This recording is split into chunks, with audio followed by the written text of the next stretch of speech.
But it's hot. Dog days of summer. But as it is every single day, it's good to have you along for the ride. Spence Checketts behind the mic. Porter Larson behind the glass today, producing the program. Had a really fun show yesterday. I want to thank everybody for the feedback.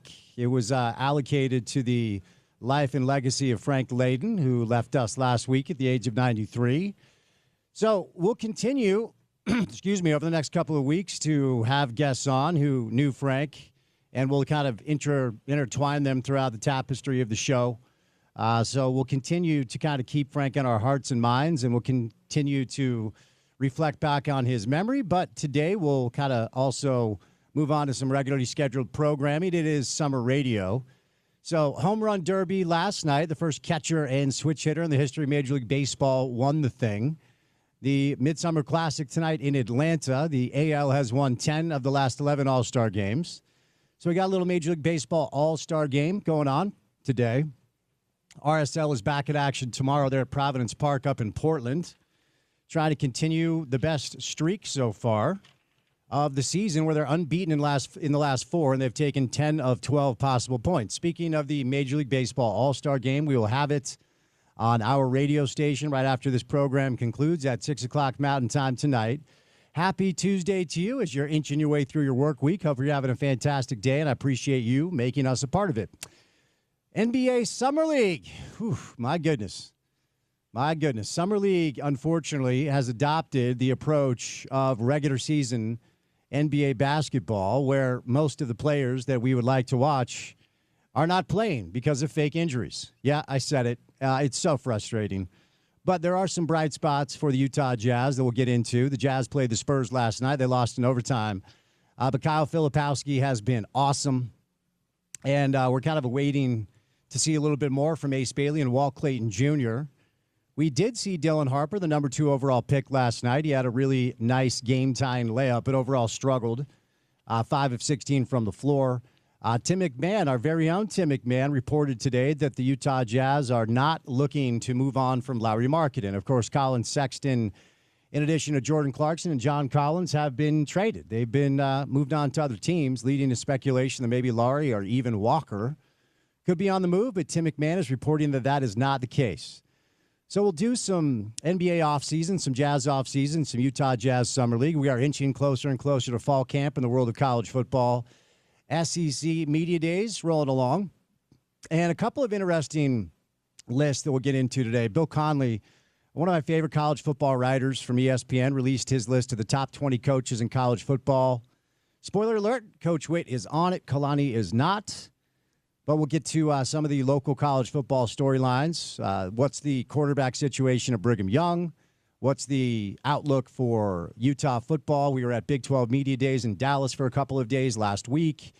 Good to see a lot of familiar faces. Good to see a lot of people excited for college football. It was kind of the unofficial start of the college football season. So we'll get to some of the storylines on the program today to get you guys excited for the fall. Fall camp is just about 5-6 weeks away, and we'll get you ready for that on the program. Good guest list today on this Tuesday afternoon.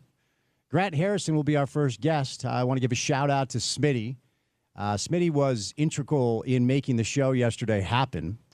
When I asked him for ideas, he sent me a list of about 20 names. I forwarded those names on to Porter. And over the next few weeks, we'll have a lot of people on to talk about the life and legacy of Frank Layden. We are out to John Stockton and Karl Malone. John is on a river trip with his family this week. He's going to try to squeeze us in. And Karl could call right now. He has our information, or he could never call. You just don't know. So I sent messages to both. Hubie Brown will join us over the next week or so. Of course, Frank and Hubie were roommates back in the day. Hubie Brown gave Frank Layden his first NBA opportunity as an assistant coach with the Atlanta Hawks. So we'll kind of intertwine some of that stuff throughout the course of the next few weeks of the show. After Grant stops by, the aforementioned Tim McMahon will join us, who reported today that the Jazz are not looking to trade Lauri Markkanen. And we'll do some offseason NBA with Tim, get some of his summer league takeaways. Paul George, hurt his knee in a on-court workout last week and had knee surgery this week. He is expected to be reevaluated prior to training camp. Philadelphia is starting to feel like the Brooklyn Nets when they had Kyrie, Harden, and Durant. An excellent hypothetical team on paper that could never stay healthy or stay together. Last year, Joel Embiid, Paul George, and Tyrese Maxey played 15 games together all year long. So there you go. We'll do some off-season NBA with Tim McMahon. The voice himself, the voice of the Utes, Bill Riley, stops by at 4 o'clock. Saw Riles at Big 12 Media Day. He stopped by and did a radio hit with myself and Sean O'Connell. So we'll get to some Utah football and some Big 12 football with Riles. Dave Fox stops by. 2 Emmys, 2 Pelotons. 1 of 1. I'll be on TV with Dave tonight. 10:35 KMYU. We call it 5 Questions with Spence, so stay tuned for that. It is Open Championship week in the world of professional golf. Scotty Scheffler is your favorite, so we'll do a little golf throughout the course of the week as well. But a busy show with Grant Harrison, with Tim McMahon, with Bill Riley, Dave Fox, me, Spence Checketts, all of you, the great listeners. And that guy, Porter Larson, Tuesday afternoon. Good job yesterday, man. I got a lot of good feedback on that show. It's kind of a different approach, but I thought overall it went really well. Yeah, I mean, obviously Frank Layden's a guy that I think is worthy of tossing the rundown out for. And to be fair, when it's June, July, a little bit of August in Salt Lake City, sports radio, well, we got some flexibility. So we got some RSL stuff. We got some, maybe some MLB All-Star. But other than that, I won't take any heat for talking Frank Layden for 4 hours. Hell, let's do it again next week. I'd love to. I mean, it's rare. Frank really, I hate the, hey, who's on your Mount Rushmore of whatever. I think it's corny. Right. But if we did something like that for our state, Frank would be on it. Not just for the Jazz, but just like local sports figures, Frank would be on it. There's no doubt. There might be like a couple Frank Laydens if you just do the Jazz, but that's a whole nother conversation. Text in your Jazz Mount Rushmore. Frank Layden, Jerry Sloan. John and Carl. Period. Probably. There's zero debate. Maybe there's a space. Well, there should be a space for Larry Miller, who was the owner that kind of came to save the day, because it would be the Minnesota Jazz if not for Larry. We'll chisel out, because you can do this now. Apparently it's on the docket for the dude in the White House currently. You can chisel out one more face, and half of it will be Larry Miller, and the other half will be Spence Checketts, who approved the loan back in the day to help the Jazz stay in Salt Lake. There you go. Yeah. There you go. We just did it. The wizardry, financial wizardry, which there's a lot of terms you can call it, but Larry Miller keeping the Jazz in Salt Lake was a monumental feat that I'm not sure a lot of people know. No doubt. So appreciate everybody for tuning in yesterday. I want to give another shout-out to Smitty, who was awesome. If you missed any of the sound, maybe you're getting back into town. Yesterday, our 4-hour radio show was dedicated to the life and legacy of Frank Layden. It was Richard Smith live in studio. My man sat in for the entire 4-hour show. Scott Layden, Frank's son, obviously, who's had a great career as an NBA executive himself. My father stopped by, Dave Checketts, who worked with Frank here in Salt Lake and in New York as well with the Knicks. Ron McBride, that was really cool. Ronnie Mack heard that we were doing this, and so he texted Smitty and said, whatever space you have for me, I would love to hop on. And Coach Mack is in Hawaii at a football camp and rolled by for a number of minutes as well. So really fun show yesterday. If you missed any of that, it's on our podcast page. Our pod is called The Drive with Spence Checketts. It's available wherever you get your shows. And then whether it's the show yesterday, Big 12 Media Sound, if you're just pining for Utah football, college football, our website is a one-stop shop for you. It's ESPN700sports.com. All right, our first guest today on a Tuesday will be Grant Harrison. But before we get to Grant, courtesy of our good friends at the AUSL Softball League. The AUSL Softball League is coming to Salt Lake City on July 16th through the 19th at the Dumke Stadium at the University of Utah. Text softball right now to 877-353-0700 to win 2 tickets. That's softball to 877-353-0700 to win 2 tickets to watch the AUSL Softball League coming to Salt Lake City. All right, opening tip today. We're going to do just a couple of different things here. Dane Brugler from The Athletic, friend of the program, released his updated mock draft. And the Big 12 last year produced its largest total of NFL draft picks since 2005. Travis Hunter, Tatori McMillan were the first 2 picks among the 13 players selected in the draft over the first 2 days. 18 players selected in rounds 4 through 7. So it was a good year last year for the Big 12 in the NFL draft. And Dane just released his first mock draft not too long ago. And at the top of his mock draft is Spencer Fano, offensive tackle for the University of Utah. He has Spencer as a top 5 pick in next year's NFL draft. Spencer is the only Utah player in the top 20. As far as the BYU side of things, Isaiah Glasker is the only player in the top 20. He comes in at 16, 6'5", 235-pound redshirt junior, former 3-star, started 9 games last year, 70 tackles. So interesting as these mock drafts come out. I think last year Spencer Fano was thought to be an excellent prospect, but throughout the course of the past few months, he has completely shot up these draft boards. So potentially the highest pick that Utah football has had maybe since Alex Smith, who was the number 1 overall pick. Other names that Dane Brugler pointed out as far as names to keep an eye on, in-state, Keanu Tadavasa, of course, defensive lineman, who, yes, we know was once here at the University of Utah, is now down at Brigham Young. He has Devin Dampier at 28, quarterback for the Utes. Caleb Lomu comes in at 30. As far as Caleb goes, that's actually low, juxtaposed to some of the other mock drafts. So Dane Brugler, Athletic, does a really good job from the Big 12 side of things. Just some players to keep an eye on. Bill Conley, S&P Plus. We use that quite a bit on the show. He's a college football writer for ESPN. He released his list of the top 20 coaches currently in college football. And he basically juxtaposed it for the historic baseline averages based on its expectation juxtaposed to production. So are you outshooting the other people's expectations for you? Are you overshooting them? Okay, so when you look at this list, best coaches currently. So he goes through the best coaches of the past 20 years first. Number 1, no surprise, it's Nick Saban. Then it's Chris Peterson, Kirby Smart, Gary Pinkel, Urban Meyer. That's your top 5. Jim Harbaugh, Bob Stoops, James Franklin, Les Miles, and Dabo Swinney round out the top 20. Coach Witt is not on that list, but the current best active FBS head coaches, according to this model and the formula that Bill uses, Ryan Day is 1, Josh Heupel is 2, then it's Kirby Smart, James Franklin, and Dabo Swinney. Those are your top 5. Coach Witt comes in at 14 on this list. Just behind Kalen DeBoer, of course, used to be at UW, is now at Bama. So Coach Witt comes at 14. Jeff Brom, Ryan Silverfield, Kirk Ferentz, and Brett Bielema right after Kyle.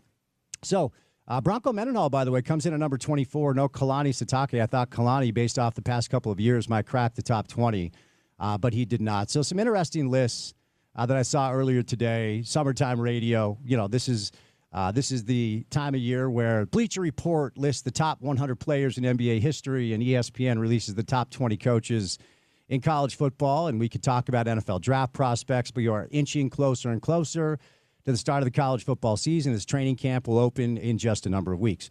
All right, real quick, some Summer League thoughts. I hate that culturally, the way that the NBA approaches the regular season, it is seeping into Summer League. And we talked about this a little bit yesterday with Smitty. I mean, ultimately, I'm trying to think. I think Smitty said they're babying these players. I think that's the phrase that Smitty used, because ultimately what they're doing is already setting expectations for these young players at the age of 18, 19, 20, most of them, that you do not have to show up for work. Even though your job is a basketball player, even though your job description is to show up and play a child's game, you don't have to show up and do it. And I hate that they're setting these expectations now, even though we know that what the reality is most teams will forever load management their way through the regular season. So instead of just bitching and moaning about this and belly aching it all the time, I wonder what the solution is.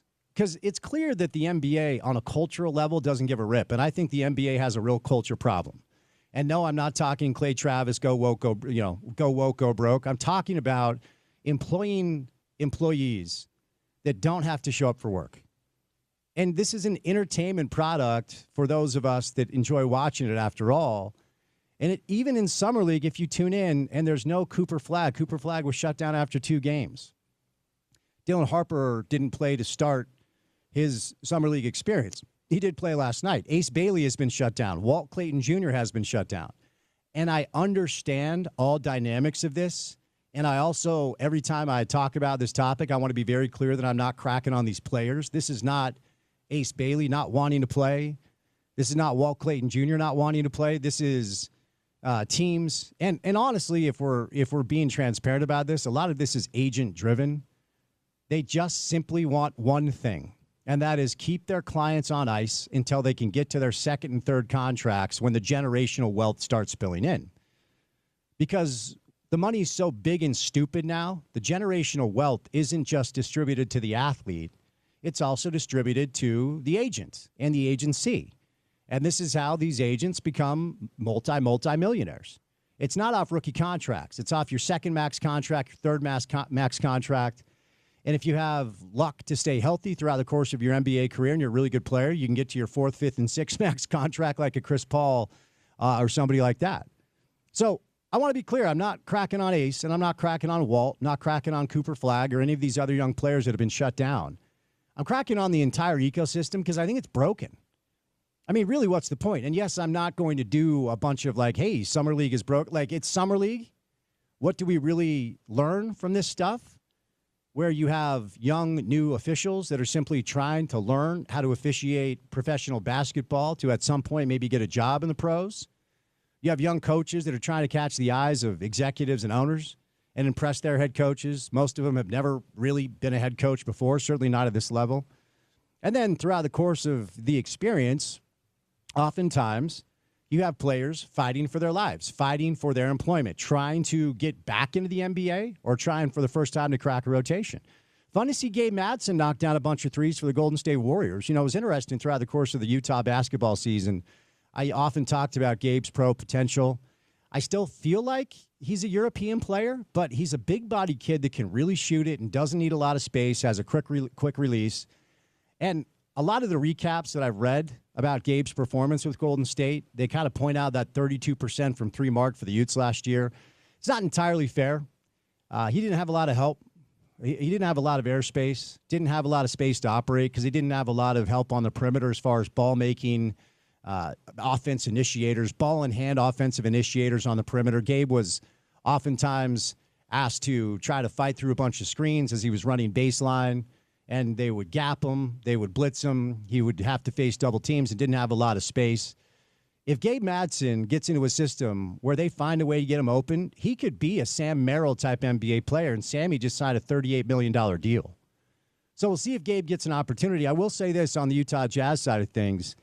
Even though it is Summer League, Kyle Filipowski looks like he is ready to capitalize on a really good rookie season during his sophomore campaign. Last night, San Antonio couldn't do anything with him. 35 points, 11 boards, 11 of 19 from the floor, 5 of 8 from 3, 8 of 12 from the line. Had a big-time dunk to tie it up in overtime. San Antonio hit this wild step-back jump shot to win the game. But ultimately, throughout the course of the Salt Lake Summer League of the Huntsmen and then the Vegas Summer League that the Jazz are currently participating in, Kyle's been the best player. There's a little bit of concern for Isaiah Collier because my man can't shoot. He did have 12 dimes last night, but 5 of 17 from the floor. Cody Williams, man, 4 of 13. He had 2 free throws to potentially win the game last night and missed both of them down the stretch. Elijah Harkless is looking pretty good, and we did see John Tonje last night, the final player the Jazz drafted in the second round, and he looked good. He was 5 of 9, 4 of 7 from 3, had 16 points. He struggles against physicality. He struggles against athleticism, which is why he fell in the second round, but he is a knockdown shooter. But Summer League basketball, man, it simply has been ruined by what the NBA has decided to do culturally, and that is not encourage their employees to show up for work. All right, we'll get back to some of this stuff. Tim McMahon is going to join us today. Timmy reported earlier that the Jazz are not interested in trading Lauri Markkanen, and we'll do some offseason NBA with Tim. But coming up on the other side after our first break of the show, Grant Harrison, longtime Jazz employee, VP of Game Ops, will join us to reflect on the life and legacy of Frank Layden, who left us last week at the age of 93. It's a Tuesday edition of The Drive, and it's great to have you along for the ride right here on ESPN 700.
Got the Major League Baseball All-Star Game on the radio station tonight, right after we say goodnight at 6 o'clock. But we have plenty to do between now and then, including Tim McMahon from ESPN, the voice of the Utes, Bill Riley. Dave Fox joins us today as well. I'll be on TV with Dave tonight at 10:35 on KMYU. We call it 5 Questions with Spence. But our next guest, you may not know him, but you actually do in a way. I will explain.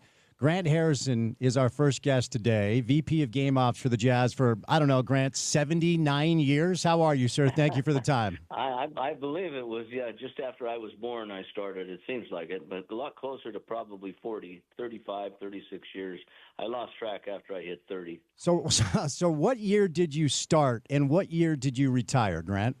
Well, okay, help me with the numbers, okay, because I actually worked for the Utah Stars for the 5 years that they were here, and we won the championship in 70, and then the Stars were gone for 5 years, and then the Jazz came in, 75? Help me out on that date, but I believe it was 75. So anyway, I started there before Larry Miller did. I was there on day one and have been there ever since until about 8 years ago and retired 8 years ago. So that's a long run. Yeah, I believe. In other words, I've seen the good, bad, and the ugly, let me tell you. Yes, sir. And then one more thing here that I do want to just spend the majority of our time talking about Frank, who passed last week. Explain to our listeners, VP of Game Ops, if you've ever been to a Jazz game, then you actually do know Grant's work because that was kind of your deal. I believe it was a 44, 45-year run thereabouts. But explain to our listeners, Grant, your duties throughout the course of your run with the Jazz. Well, as a vice president of game operations and promotions, basically I was in charge of lights on to lights off in the arena. Everything that was in the arena, jumbotron, PA announcements, those kinds of things. We turned on the lights, and I was there until we turned off the lights, and everything that happened was my responsibility. That was the operations part of it.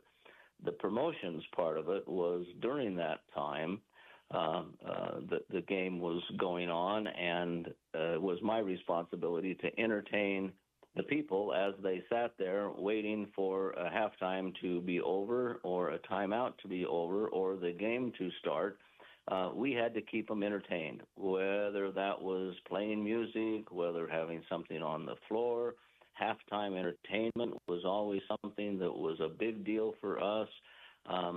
We basically, it was kind of like Barnum and Bailey Circus. It was like there was a basketball game, that's for sure, but we had the promotional activity was important too because, and I think we're going to start talking about Frank Layden in a minute maybe, but back in the Stars days when I first started, I came out of the University of Utah, came out of college and went to work for the Stars the first year they were here. And those of you, the listeners, can maybe remember Bill Daniels, who was the owner. I know you can, Spencer. Mm-hmm. And Bill said to me one day, he said, "Grant, just remember, we're not in the basketball business. We are actually in the entertainment business." And, he made all his money in cable television, which was kind of the start of his entertainment. And so that stuck in my mind that, we put on a show and then a basketball game broke out, after. But we had a hard time because we weren't a very good team back then. And, it was tough to sell tickets, as you know, and we've talked about all the things that Frank did to help do that. But selling tickets was pretty tough back there because we didn't have a good team. And so, we talked and said, well, what can we do to make people come if, in fact, our product really isn't as good as we want? Well, let's give away giveaways. Let's give away, like the baseball games. Let's have bat night. Let's have glove night. Let's have ball night. Let's have bobblehead night. Let's give people who come to the game a reason to come, even if we don't win, and they're disappointed that we lost, but they and their kid walked away with a bobblehead doll, or they walked away with a bumper sticker, or they walked away with something, a ball, that they said, geez, I got this at the Jazz game. Who won the game? Oh, we lost, but boy, it was fun. We had dancers. We went a long time before we had jazz dancers. But we had the jazz dancers. They were the professional cheerleader type, modeled, of course, after some. It wasn't our idea to have dancers, of course. The Dallas Cowboys had the Dallas Cowboy cheerleaders forever and ever and ever.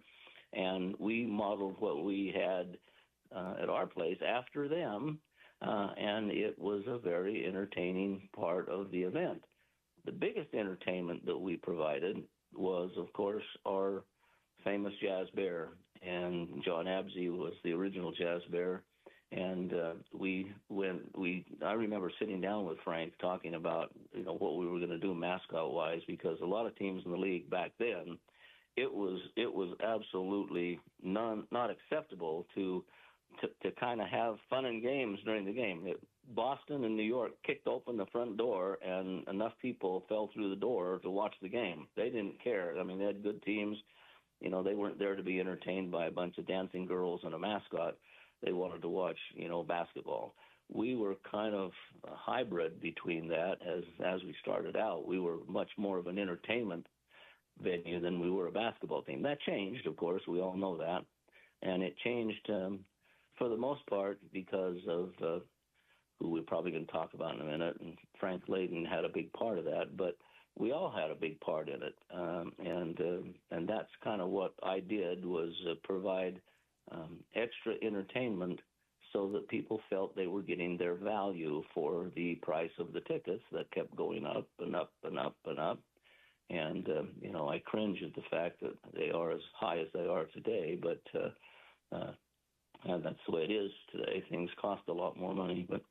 That was my job, actually, operation-wise, put on the show, and promotion-wise, let's have a good time with some crazy things. We had a blimp, we were the second team in the league to have a blimp that would fly around the arena and drop dollar bills from it. It was, people had a lot of fun, and those are the kind of things that were my responsibility.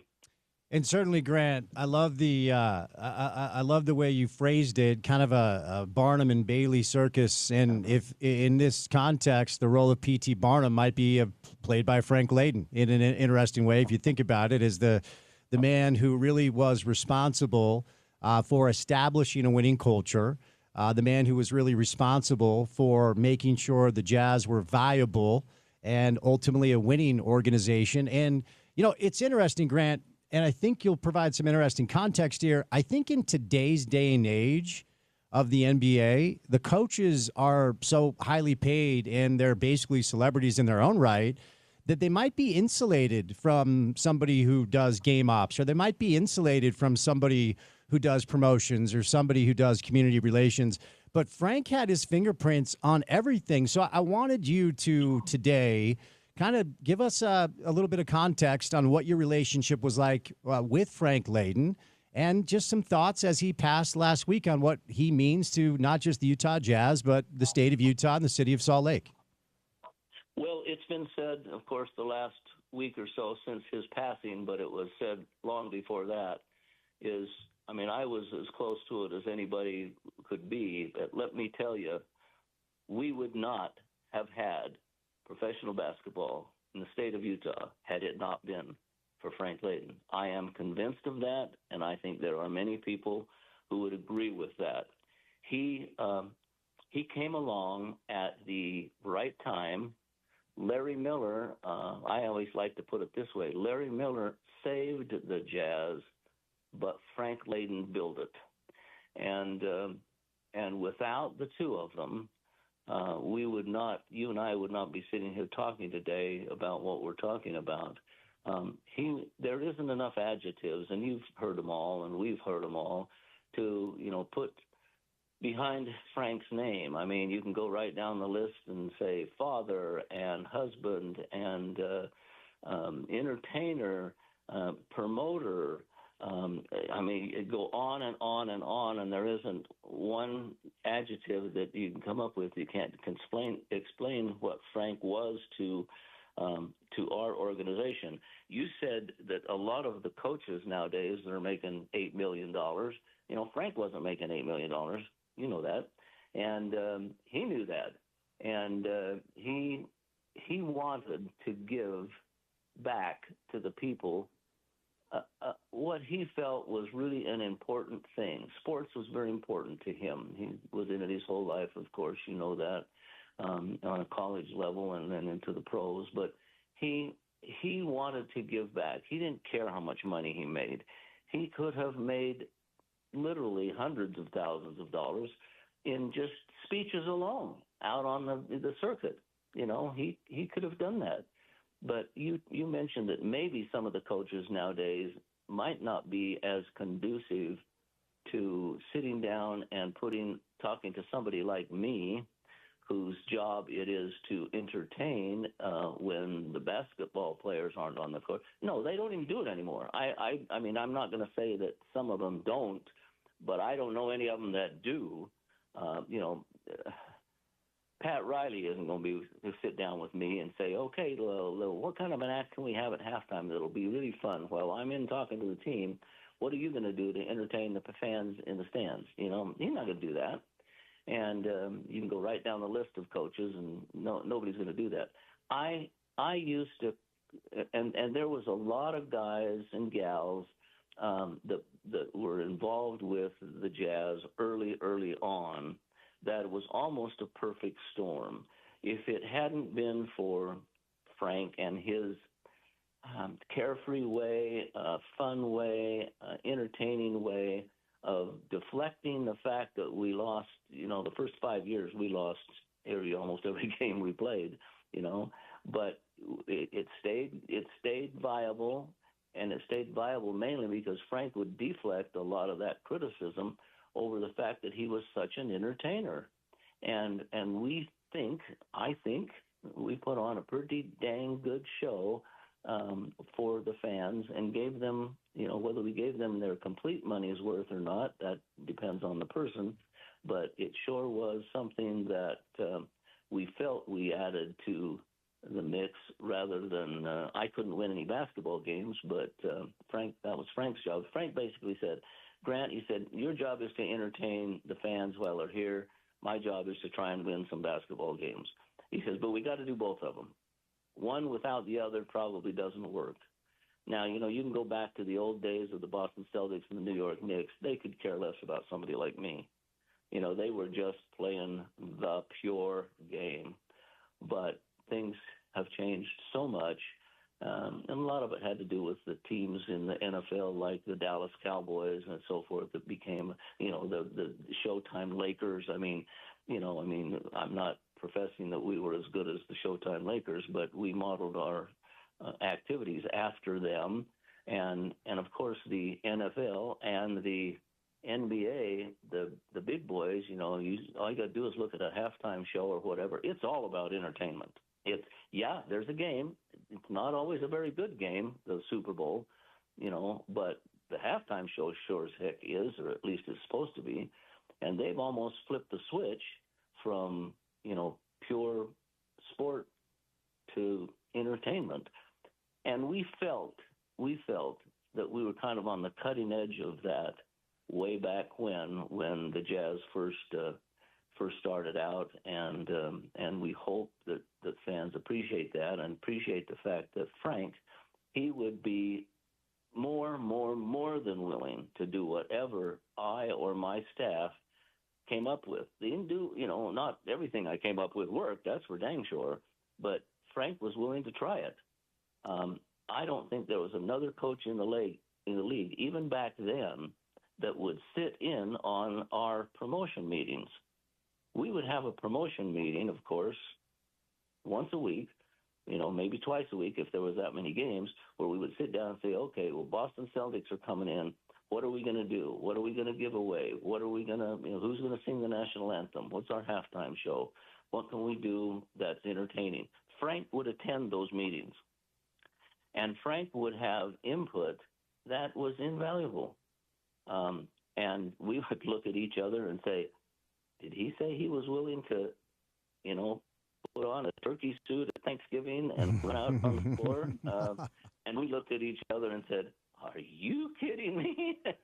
Okay, sign him up. And he did that. And, I can't enough. I mean, we're talking about Frank here, but I think the combination of maybe my willingness to try new things, Frank's willingness to try everything, our mascot, who was the best in the league, was willing to try anything, and he, the mascot, and Frank, whatever John Absey asked Frank to do, and he asked him to do some very, very unusual things, Frank would do it. And we would just cross our fingers and hope everything went well, because there were some wild things that Frank did. He was a genius. I mean, he was a motivator, and I mean, I'm sitting here talking about all the fun things he did for the fans. He was a hell of a coach, and a lot of people don't give him credit for that, but he was. And talk about, you know, the ability to draft. I mean, tell me another 5 people that are as good at draft choices as you know, Mark Eaton, Thurl Bailey, John Stockton, Karl Malone, you know, Ricky Green, Darrell Griffith. Those are some legendary, fantastic basketball players that Frank Layden was involved in drafting. So he wasn't just a showman. I mean, he was a dang good coach, and I wish he got more credit for it than he did. But he's a good guy. I can't say enough good things about him. You know, Grant, excellent answer, because I have like 5 follow-up questions written down, and you just answered all of them because I wanted to know. I really, well, I've known you for a long time. For sure. So I know what you're going to ask. No, for sure. I mean, I really was curious if he ever actually offered feedback about promotional events. I did not know he sat in your meetings. That's phenomenal. I wanted to ask you, though, you know, it's funny. I'm old enough to remember the Salt Palace before we moved back east. You know, the Jazz were playing at the Salt Palace before the Delta Center was born. And whenever I bring this up, people look at me sideways because I can remember the Jazz band. You guys had a live band in the Salt Palace. No, this was not a DJ. This was not music played over loudspeakers. This was a live jazz band playing in the Salt Palace.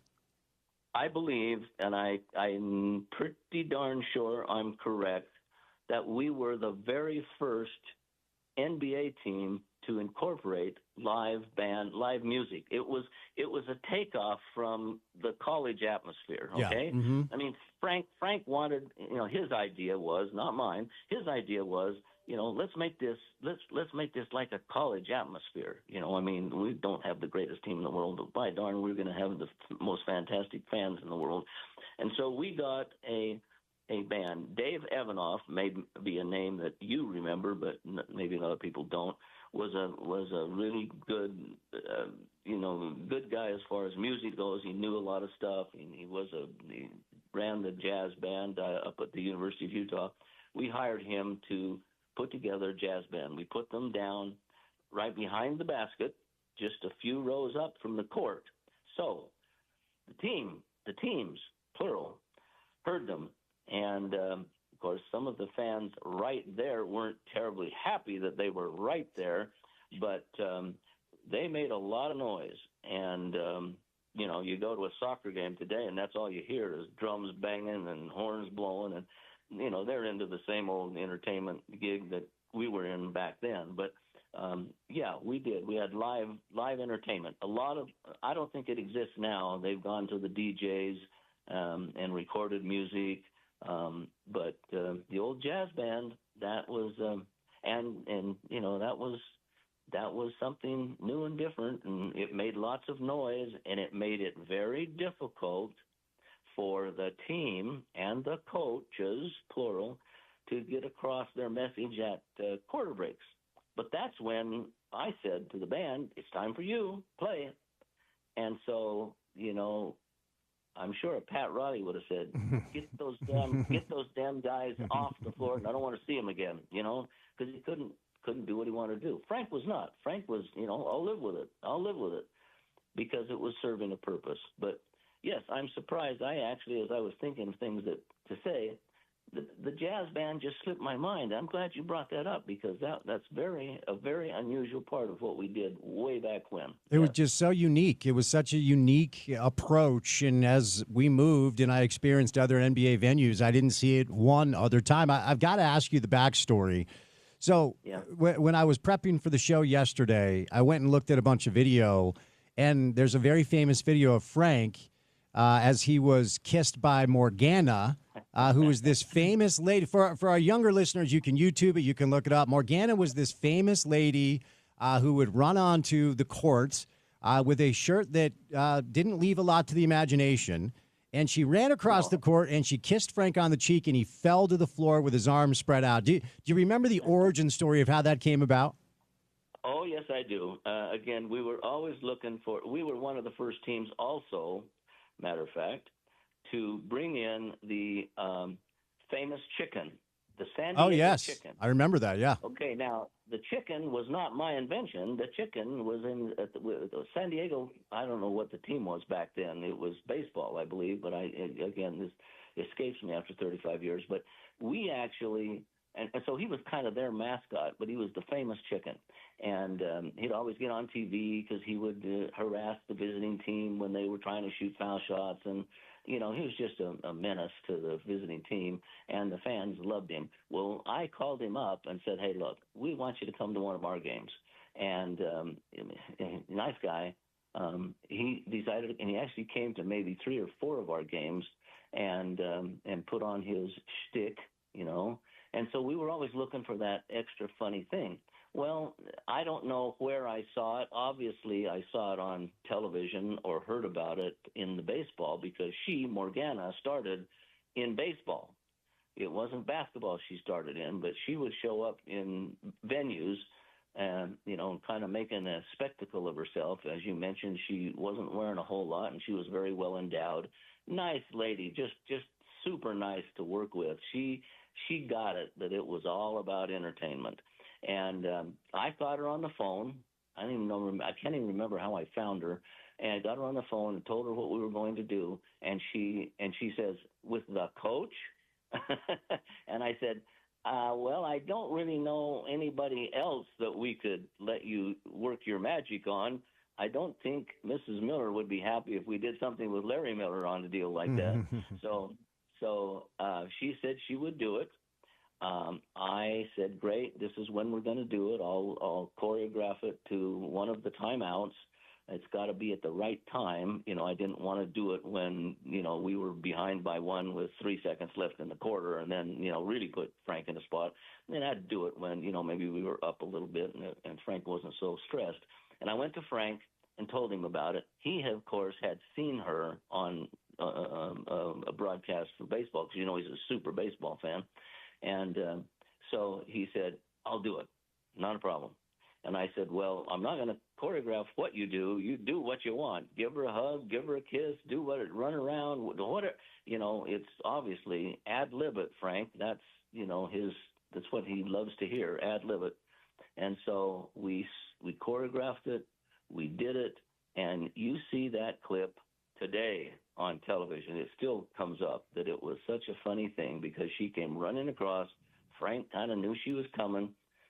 She planted a big old kiss on him, and then he faked fainting on the floor with his hands spread out like he'd been, you know, shot in the back. And, you know, and people just, you know, number one, they stopped and they thought, is this real? Is this fake? You know, they didn't know. It was so interesting and so well thought out that sometimes the fans didn't know if it was a joke or whether this girl was actually doing it and going to get thrown out of the arena by the cops. But that worked out really well, and he did lots of things like that were just completely out of the ordinary, and that was one of them. Morgana, yeah, she's famous. Grant, before I set you loose, I've asked all my guests this, and I'm going to ask you, and then I'll set you loose on this. What was it like to be Frank Layden's friend? You know something? It was a privilege. It was an honor to say I knew him as a friend and as a coworker. And he taught me an awfully lot, not only about basketball and what my career meant to me, but about how to treat people. And I don't think you, me, or your listeners can find one person that didn't like him and didn't respect him. The players in particular had great things to say about their coach, and he was a wonderful man. And so are you, my friend. I appreciate the time. Great perspective. I hope all is well in your world, and be safe. And I'd love to do it again soon. Thank you, sir. Thank you. See you later. Bye. Grant Harrison. You may not know him, but in a way that you do. In a way, you do. If you've ever been to a Jazz game, his fingerprints were all over the operation side, the promotional side. He was with the organization for 44 years. And, yeah, for Jazz fans of a certain age, if you're listening to the show, if you do remember the Salt Palace, the old jazz band, it was literally a live jazz band prior to the implementation and creation of the Bear, which was the brainchild of Grant Harrison. A bunch of different mascots, including the San Diego Chicken, went through. It is amazing to hear that Frank Layden sat in, the head coach of the Jazz, sat in on the weekly promotional meetings so he could understand what the game atmosphere was going to be like. That is wild. I did not know that. We'll catch a break. Coming up on the other side, Tim McMahon from ESPN joins us. Tim reported earlier that the Utah Jazz are not interested in trading Lauri Markkanen. We'll get his summer league thoughts as well. Bill Riley, voice of the Utes, for some college football later. Dave Fox joins us in the 4 o'clock hour. I'll be on TV with Dave tonight, 10:35 KMYU. We call it 5 Questions with Spence. 1 hour down, 3 hours to go on a Tuesday drive. Keep it right here on ESPN 700, 92 FM. We are proud to be part of Utah's ESPN radio network.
All right, about an hour from now, we're going to be joined by Bill Riley, the voice of the Utes, to talk some college football. Dave Fox joins us later. I'll be on TV with Dave tonight, 10:35 KMYU. We call it 5 Questions with Spence. Our next guest was on TV earlier today. And, Porter, I forgot to tell you, when I was at the Dallas airport, I had a celebrity sighting. I was getting ready to board my flight. I looked to my left, and our guy Ben McMahon is standing there. No way. I took a selfie after a failed first attempt, but we got it done, and Tim McMahon joins us now on a Tuesday afternoon. Happy Tuesday, Tim. How we doing, buddy? Howdy, partners. I have left Las Vegas, which means I'm doing a lot better. That city is not my favorite destination in the world, but Summer League's always a good place to at least see a lot of people, chit-chat with a lot of folks, and like I said, it was good to be there at the gym at Thomas and Mack Center and all that, and everything else about Vegas you guys can keep. I'm with you there. I'm not a Vegas guy. You did NBA today. Did you just barely land then? You must have just barely landed, yeah? No. I took actually I barely landed and did it yesterday, and then I'll be here through Thursday's show, and then off I go on some family vacation type of stuff. Good for you, Tim. Good for you. How was the live Hoop Collective recording? How'd that go? It was great. We packed old Brad Garrett's Comedy Club, had some fun. I tell you what, man, the folks who came out, they got a whole bunch of swag. They got like these nice like metal cups, and there were hats, there were stickers, there was all kinds of swag. So good time. I appreciate everybody who came out. There was actually we had a little meet and greet afterwards. There were several Jazz fans, as a matter of fact. Well, you're big around here, and I feel like I might get a little credit for that, Tim. No. No. Okay, fair enough. No. All right, moving on. Moving on quickly. You did report today, at least I read it today, that throughout the course of discussions you've had pertaining to the Jazz, at this juncture, there really isn't a lot of momentum with the marketing stuff, potentially to move on from Lowry marketing. Can you shed some insight on those conversations? Yeah, you've asked me, and it's a common question with the Jazz. They just unloaded 3 veterans to clear up playing time for young guys to position themselves likely for another high lottery pick, and is Lowry marketing next. And what I can tell you is that's not the plan. I'm not going to sit here and declare Lowry to be untouchable, nor have anybody that I've discussed with him. But the simple fact of the matter is the Jazz anticipate going into this season with him on the roster. They certainly can still picture him as a long-term piece of the core. And, let's just be real. He can play every game and probably play well, and they're still going to have a real tough time in the Western Conference. It's not like they're going to find their way into the play-in mix just because he plays well. The other thing is he probably would have to play well to restore his value to the point where any sort of trade discussions would even make sense for the Jazz, because they didn't see clearly Clarkson and Collins and Sexton as parts of the future. They do still think marketing can be. So those guys they moved out to make room for younger guys. If marketing gets moved, it would have to be because the return would be of such value that they felt like it was a move that they had to make. And again, I think he would have to play very well, as well as he has in the past, to make that even a remote possibility. Now, the contract's interesting because for teams trading for him, it's a hindrance. It's a deterrent. For the Jazz, it's fine because let's be honest, you got to pay somebody. There's a minimum salary floor.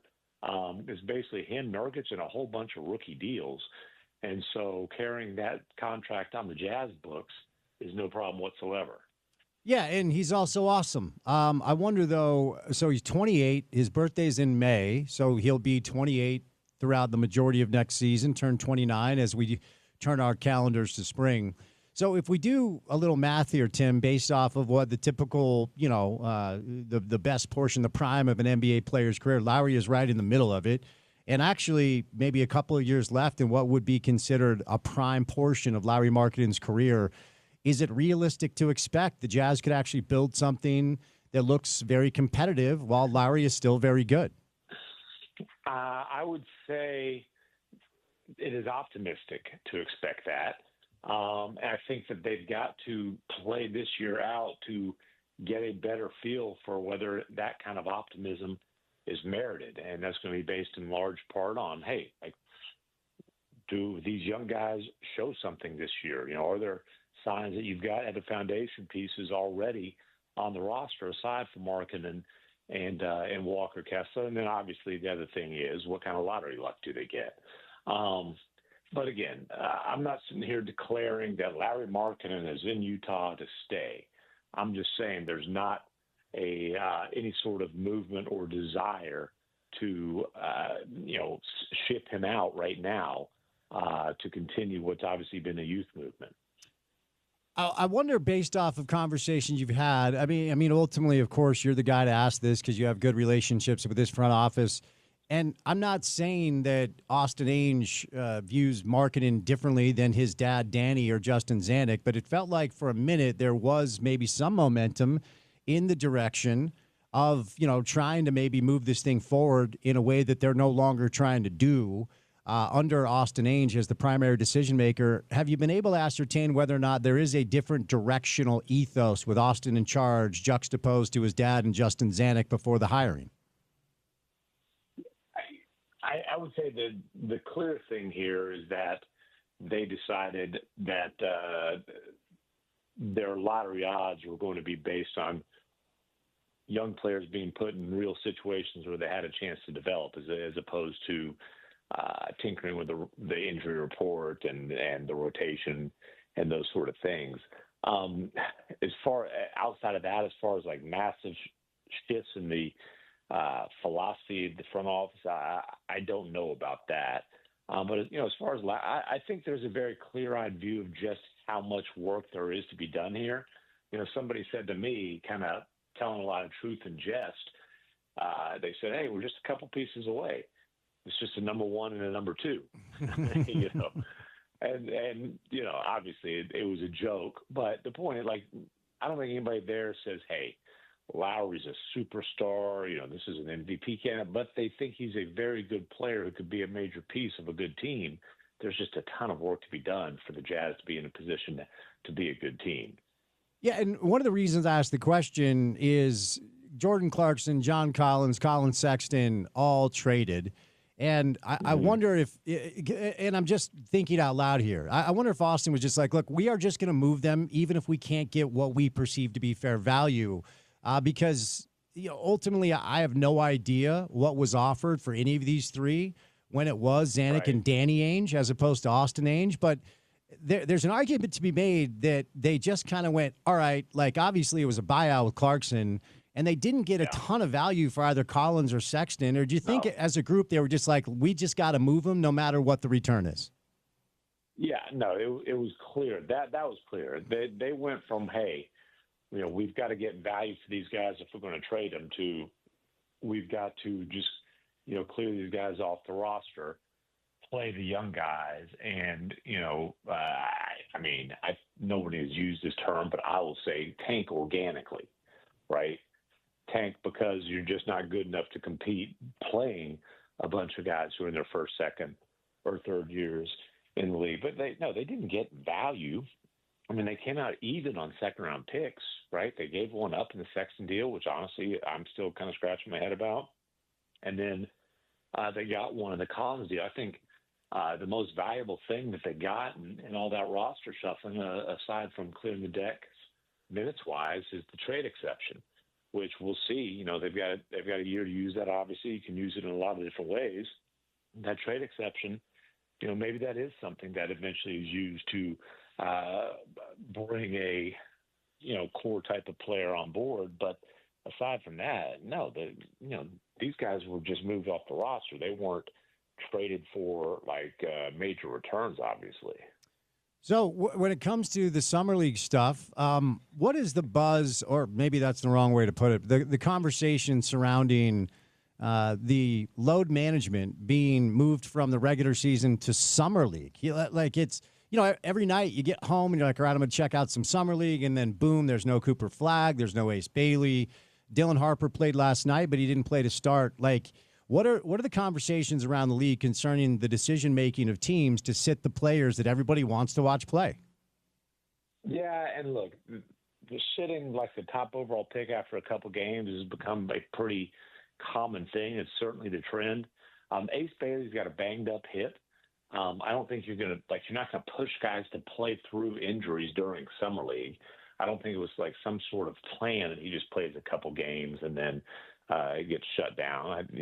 They would love to see him get some more action, but you're not going to ask a guy to play hurt during a summer league situation. So, again, I wouldn't look at Ace Bailey sitting out as any sort of like indication of a load management plan. What during your conversations with Jazz Brass, can you share their thoughts on the early experience with Ace, both on the ground here and now in Vegas with the summer league team?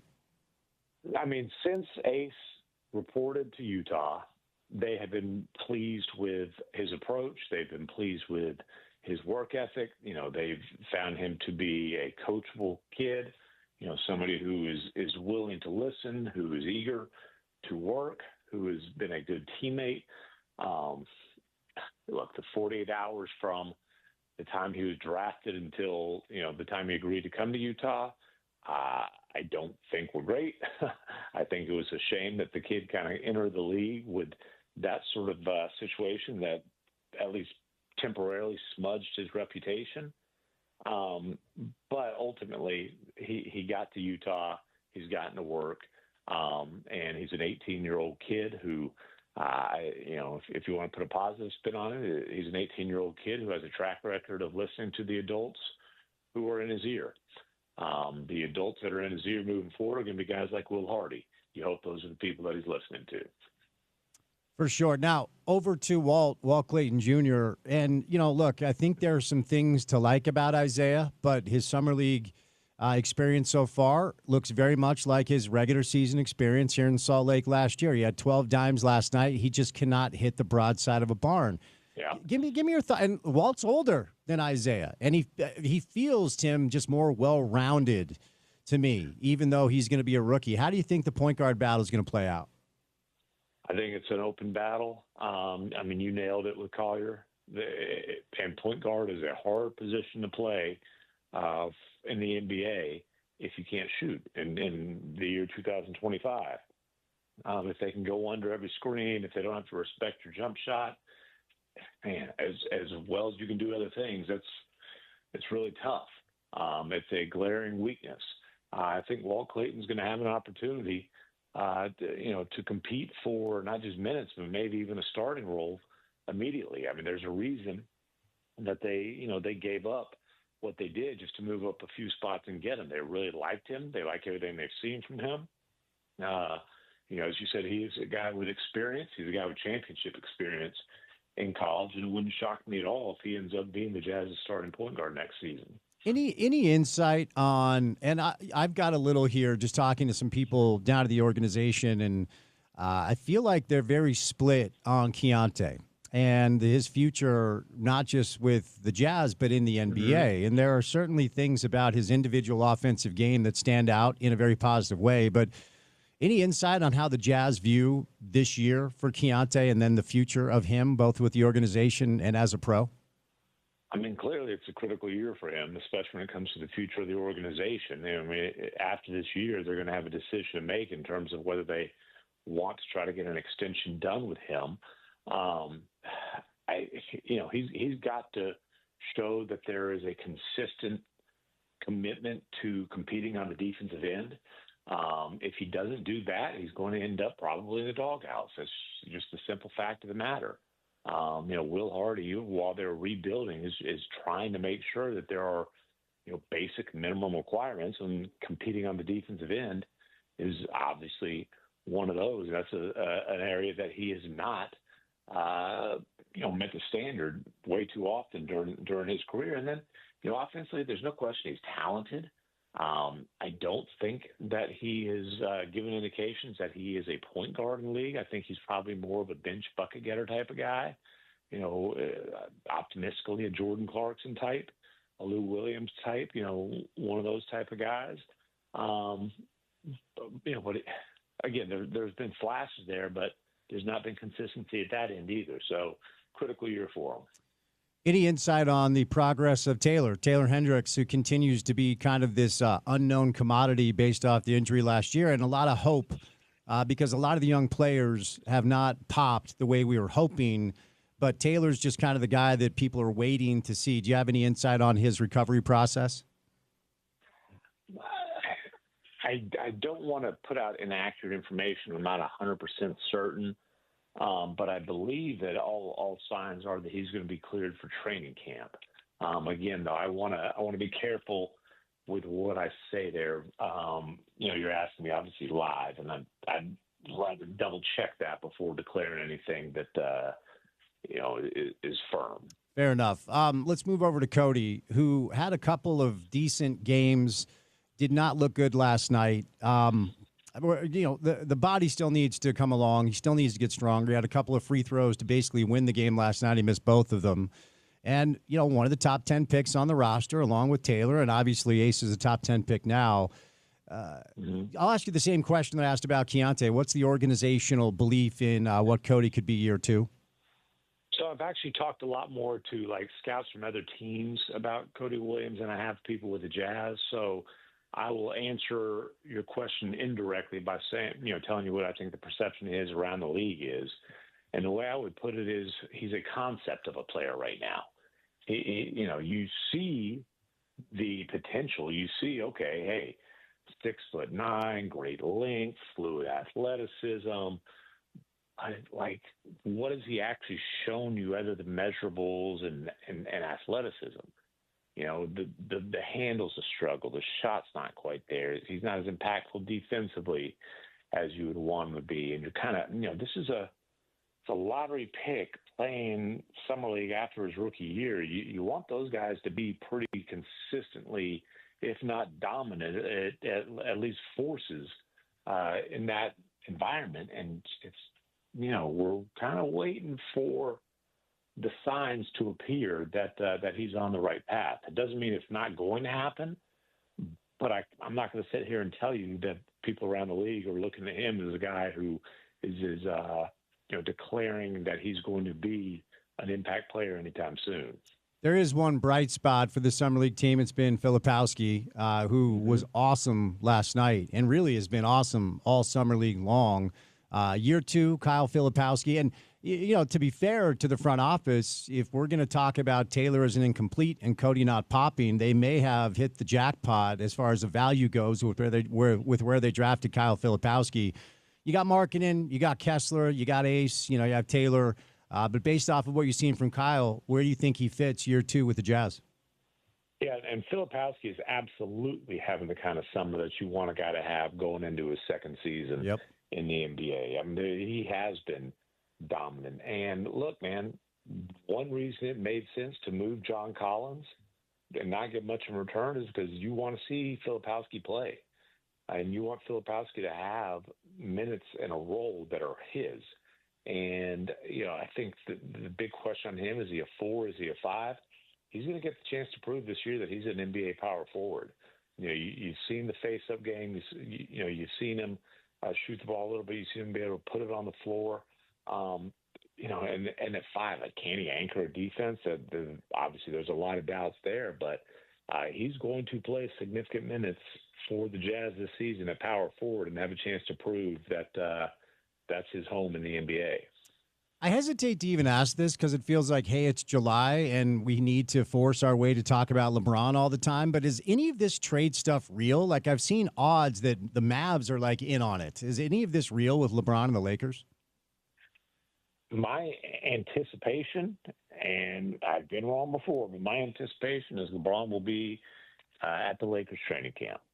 You asked about the Mavericks. Just look at that salary. Look at that $52.6 million salary, and then start punching in trades that would work just from a math perspective for the Mavericks. And let's talk about how much of their rotation they're gutting for a potential retirement tour. So never say never in the NBA, but I think it's awfully difficult to execute a trade for LeBron that's going to make sense for all the parties involved. And I'm talking about the Lakers, the team that's trading for him, and then for LeBron, who obviously has a no trade clause, wouldn't have to approve any deal. But for the Mavericks, are you giving up Daniel Gafford and T.J. Washington and another rotation player or two to bring LeBron in for maybe a year? I mean, certainly only 1 year guaranteed. I don't think I would. I wouldn't either, but since we're in the space, let me ask you about his kid. You seen things from Bronny in Summer League that indicate maybe he's playing his way into being like a legitimate rotational guy? I think rotational guy is strong. I think that for a number 55 overall pick, he's having a fine second Summer League. I just I get it. He's LeBron James' son. There's going to be a spotlight on him, unlike any second-round pick ever in the history of the game, or at least any unproven second-round pick in the history of the game. I just prefer to judge him as a late second-round pick who's trying to carve out a niche in the NBA and not the son of one of the best players of all time. Before I set you loose, I will ask you about Cooper, since we did see him for a hot minute. Your takeaways from Cooper Flagg in the Summer League and the way the Mavs kind of view this moving forward. Yeah, and they tested him. They put the ball in his hands. They had him bring the ball up on a frequent basis for the first time in his life, basically. There were some struggles. There were some good signs. Even though it was only 2 games, he did get better and more comfortable offensively throughout the course of his brief little Summer League stint.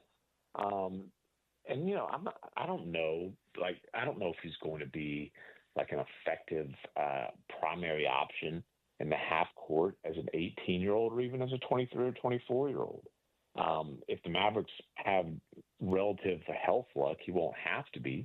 They've got 2 guys who would be better suited for that role. One, unfortunately, is not playing the first half of the season, in Kyrie Irving. But, Anthony Davis will be their primary option. But he's a guy, he can impact the game in a lot of different ways, even if he's not, scoring 28 points per game. I mean, he can be a very impactful defensive player. He is a good passer. He can rebound. I thought that the best moment of the Summer League for him was when he came over from the weak side, had the swat that prevented a layup, and then pushes it in transition, draws 3 defenders, and hits Ryan Nembhard for a wide open, what ended up being game-winning three-pointer. That, to me, is much more of what you can expect from Cooper Flagg than thinking 31 points against the Spurs is going to be something you see on a frequent basis during his teenage years. All right, Tim, we'll enjoy that vacation and time off. You've earned it. Appreciate the time. We'll chat soon. I appreciate you, brother. Tim McMahon covers the NBA for ESPN, covers the Utah Jazz for ESPN, reported earlier today that the Jazz are unlikely to trade Lauri Markkanen prior to the start of the season. It's interesting to consider Lauri and his age. He is 28. His birthday is in May, so he'll be 28 for the majority of next year. Prime of your career, 25 to 30-ish, thereabouts. So can the Jazz build something competitive while Lauri is still in his prime? Tim stops by today, courtesy of our friends at Utah Elite Services. Right now, with summer here, it's the perfect time to be introducing our newest partner of the ESPN Sports Network, Utah Elite Services, a Utah-grown asphalt maintenance and concrete repair company. We've seen rain, snow, wind, and now heat. Your concrete has been through a lot. If you see any cracks, extreme damage that need to be fixed, give Utah Elite Services a call. Corey's team can take care of crack sealing, coating, stripping, asphalt overlays, complete tear-outs, and replacements of your concrete. Don't let the concrete outside of your home, condo, or even business be a sore thumb. Get it fixed with Utah Elite Services. Give them a call today for a no-cost, no-obligation estimate at 801-821-8670. That's 801-821-8670. All right, we got Bill. Bill Riley's going to hop on at 4, Dave Fox at 4:30. More coming up on the other side of a Tuesday edition of The Drive right here on ESPN 700.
I just know his head is bobbing up and down.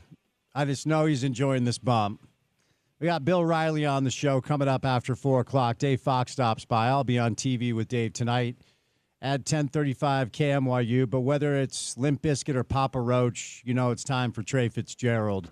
As RSL has a rare midweek match tomorrow up at Providence Park in Portland. Real Salt Lake is unbeaten in 4, taking 10 of 12 possible points. Gerald, happy Tuesday, sir. How are you? Happy Tuesday, Spence. How are you? I'm good, man. Was that an appropriate bump? I feel like that would get you pumped for the hit. Yeah, that's a great song. I feel like I need to go hop on the Peloton and get a good workout in now. Have you ever been on a Peloton in your entire life? I have, yes. Right. I actually own one that is a fancy clothes rack. But, Elliott Fall's 1,900-day streak is maybe I should turn it from being a deterrent into an inspiration. Is the Peloton in the way of Elliott as he walks from the bathroom to his domicile?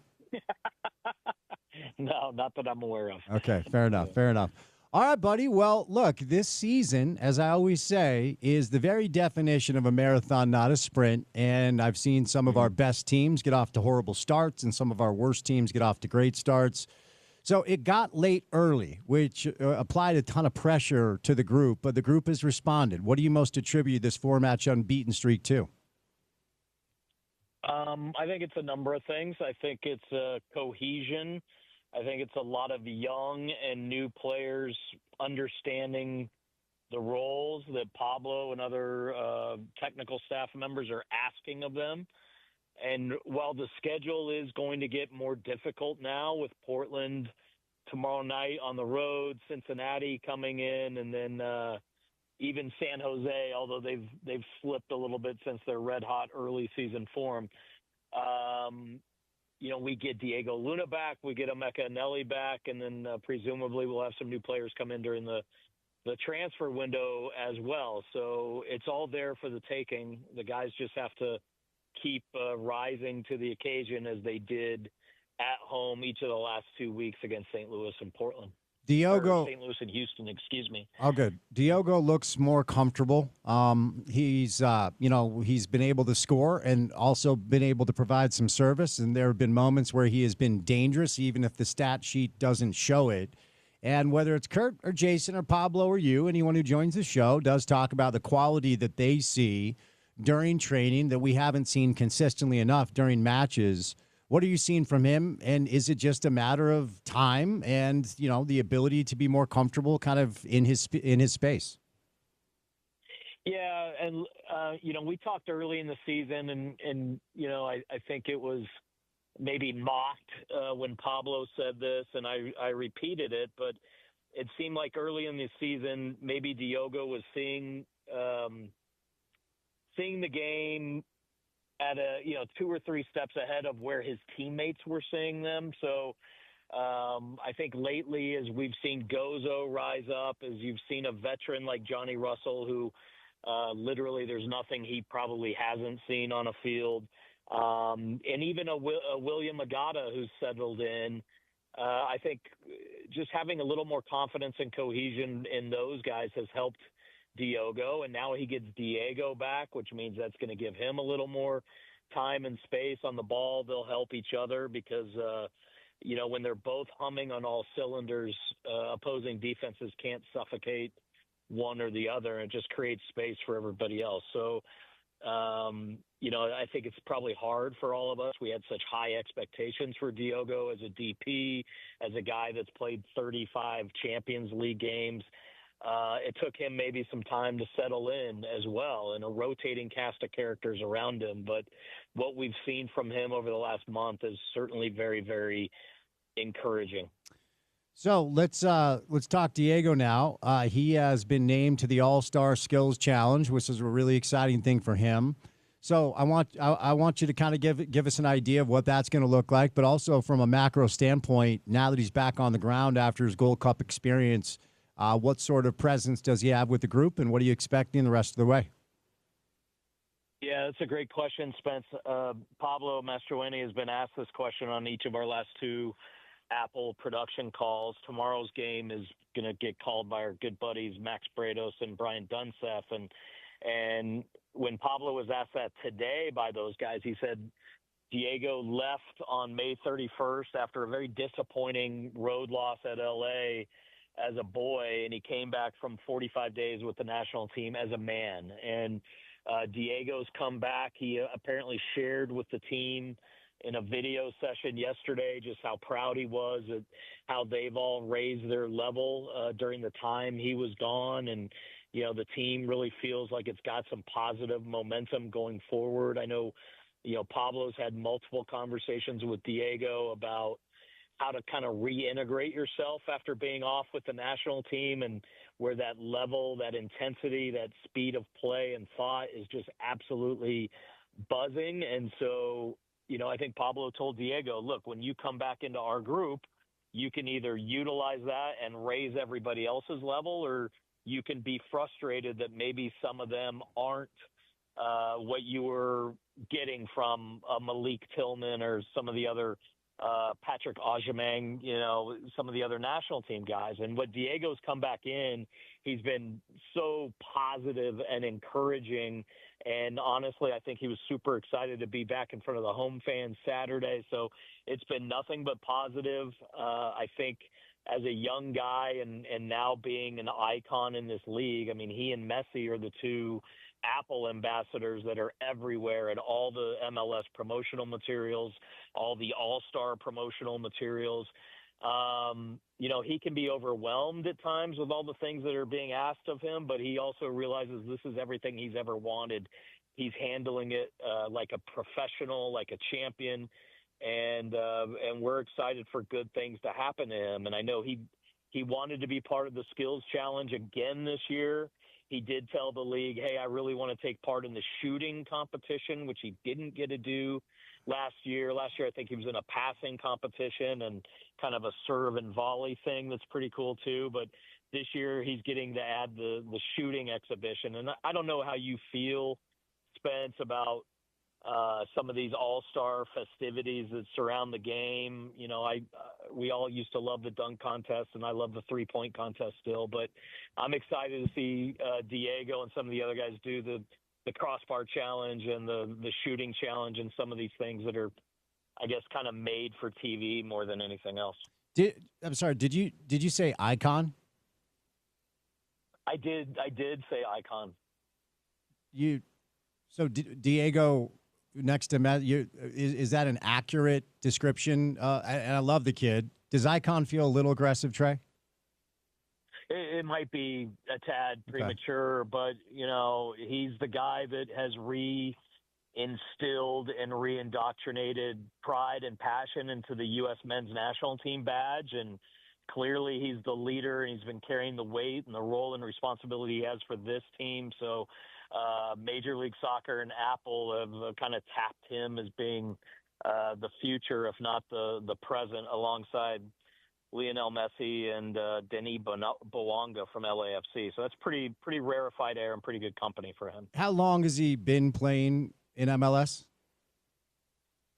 Diego, this is his third year with Real Salt Lake. So after 2.5 years, he's earned the icon status. Huh. Do you feel like you are Go ahead. I was just gonna say he's an inspiration and source of pride for so many in the soccer community. But yes, he is still only 21 years old, and he's got 2 straight All-Star appearances now, which is rare, especially for an RSL player. But I see your point. Do you feel like you are a PR icon in the ecosystem of Major League Soccer? No, because I believe in steak, not sizzle. Rooted in substance, not in flash. Is that what you're saying? Exactly. Thank you. Okay, fair enough. 3-point contest. Are you a fan of it? Because in the only men's rec league game you and I played together, you went 1 for 17 from 3. I think I was 1 for 12 after missing the first 11. But, you know, shooters got to shoot, and, you know, you're going to miss your next shot, especially if you don't take it. You miss 100% of the shots you don't take. Is that what you're trying to say? Thank you, Michael Scott. Yes. Well, it was Wayne Gretzky, but then, yes, Michael Scott built upon that. Favorite 3-point shooter of all time besides T.R. Dunn? Michael Adams. Michael Adams, good old school Denver Nugget pull. All right, give me an overview of the health. Feels like things are pretty good right now. Is it a healthy group? Yeah, so you may have noticed Emeka Anelli was on the bench last week and got to play stoppage time against Houston. He's on the trip. I don't know how much he'll play on the turf in Portland coming off of that stress reaction of his fifth metatarsal in his right foot, but it's great to have the captain back in the mix. He's smiling. He's clearly an effective force in training, and he may play tomorrow night. Who knows? He may even start on Saturday against Cincinnati, depending, how the rotations go in this 3-game week. Tyler Wolf is coming back from a knee injury, so he may be back in training soon, and everything else is Javane Brown, Zach McMath, and Matthew Bell, which are the long-term injuries. So the team is getting healthy, certainly at the right time, as we've got 13 MLS games and at least 3 Leagues Cup games coming up in the next few months. Let me go back to Diego for a moment. I mean, look, I will not use the term icon. That's very aggressive. But what he did during his opportunity with that Gold Cup run, I've got to imagine, man, Kurt's phone is ringing. And, we've already talked about the dynamic with the Millers taking over and maybe a little bit of a change. It doesn't mean there's an entire change, because there will be players that will be sold because that's part of the ecosystem. It's part of the ethos. And there's sometimes it just simply makes sense. Sometimes the deal is too good to say no. But I would imagine, as a result of the way his star just completely shot up during that Gold Cup run, there has to be tremendous interest in Diego Luna across the ecosystem of professional soccer. Can you shed any light on that? I can't shed a lot of light because Kurt, is pretty tight-lipped. He doesn't, share potential with me. I agree with you after his Gold Cup showing, especially that game against Guatemala, the semifinal, 2 goals in the first 15 minutes. I think he's only the 4th ever U.S. men's national team player to do that in a competitive match. You got to think Spanish teams, English teams from all over the world would be interested in that. Diego was asked that very question in his press conference coming back to Utah last Thursday, and he said, "I'm not worried about it. That's my agent's job. My job is to worry about the next 90 minutes wherever I am. And right now I'm here at Real Salt Lake." And I think you've heard me say it, Spence. Like, I believe that him playing 90 minutes each and every Saturday for another year and having the role and responsibility he has for this team is what's going to best prepare him for his next dream fulfillment. And that is to be on the Men's World Cup team for Mauricio Pochettino. It doesn't mean that a move couldn't happen. I don't know that it's going to happen now, and I don't know that he or his agent or Pochettino want him going into an unknown situation, fighting for minutes, maybe having extended periods on a bench somewhere. And look, maybe that doesn't happen. Maybe some team does make us a Godfather offer and we sell him and he goes and continues his very, very rapid ascent. I think all scenarios are possible and on the table, but I guess just, as a guy who's been around the sport for a long time, I think there are still people that because of his physical stature and him having a unique body type and not being a big physical specimen like a Patrick Aubameyang, who just moved to Derby County for $8 million today officially from Charlotte FC to over to England, like his national team compatriot. Malik Tillman just had a $41 million move inside Europe. So, look, I think we all believe in Diego. We all love him, and we want what he wants, whatever that is, what it's best for him. I don't know that anybody is calling Kurt and offering the right money or the right opportunity for Diego and his family and his agent and what they believe. So I guess time will tell, but obviously selfishly, we hope he's around at least through the World Cup, if not beyond. Speaking of the World Cup, we're less than a year away. And, it's going to be an exciting experience for folks that enjoy the beautiful game to have it in our region. And once upon a time, I asked you and others if there was enough time for Diego to play his way into consideration. I feel like he's at least done that. Do you think he's done more? Do you think it feels like a lock that he's going to be on that team? I do. And I'm biased, right? I'm a big cheerleader for our guys, but I honestly, Spence, I can't remember the last time I cared about the national team other than when maybe Justin Glad or Aaron Herrera got called into a January camp. And obviously Kyle and Nick played for the U.S. and Brazil a decade ago. And Diego has brought back all those intangibles that I think reintroduced casual soccer fans to the national team and gave purists a glimpse of what he can do both on and off the field, the pride, the passion, the energy, the determination, the grit, the resiliency that honestly seems like it's been lacking. And look, I love Weston McKennie and Tyler Adams. I'm not a big Christian Pulisic fan, but he's clearly talented. But Diego he's got that kind of je ne sais quoi, that new tactical new Calm that down. none of these other guys display. And you got to love it. So Je ne sais quoi? Dude, it's only Tuesday. I've got a lot of radio to do. I don't need you to put me in that kind of mood. No, look, you're not wrong about just kind of he's got that thing, and it's always cliche to say like it factor because it really is undefinable. You just know it when you see it. So I'm not going to use that corny term to try to sound smart on the show, but you're not wrong. He does have that thing. Yeah, you think I'm trying to sound smart? Yeah.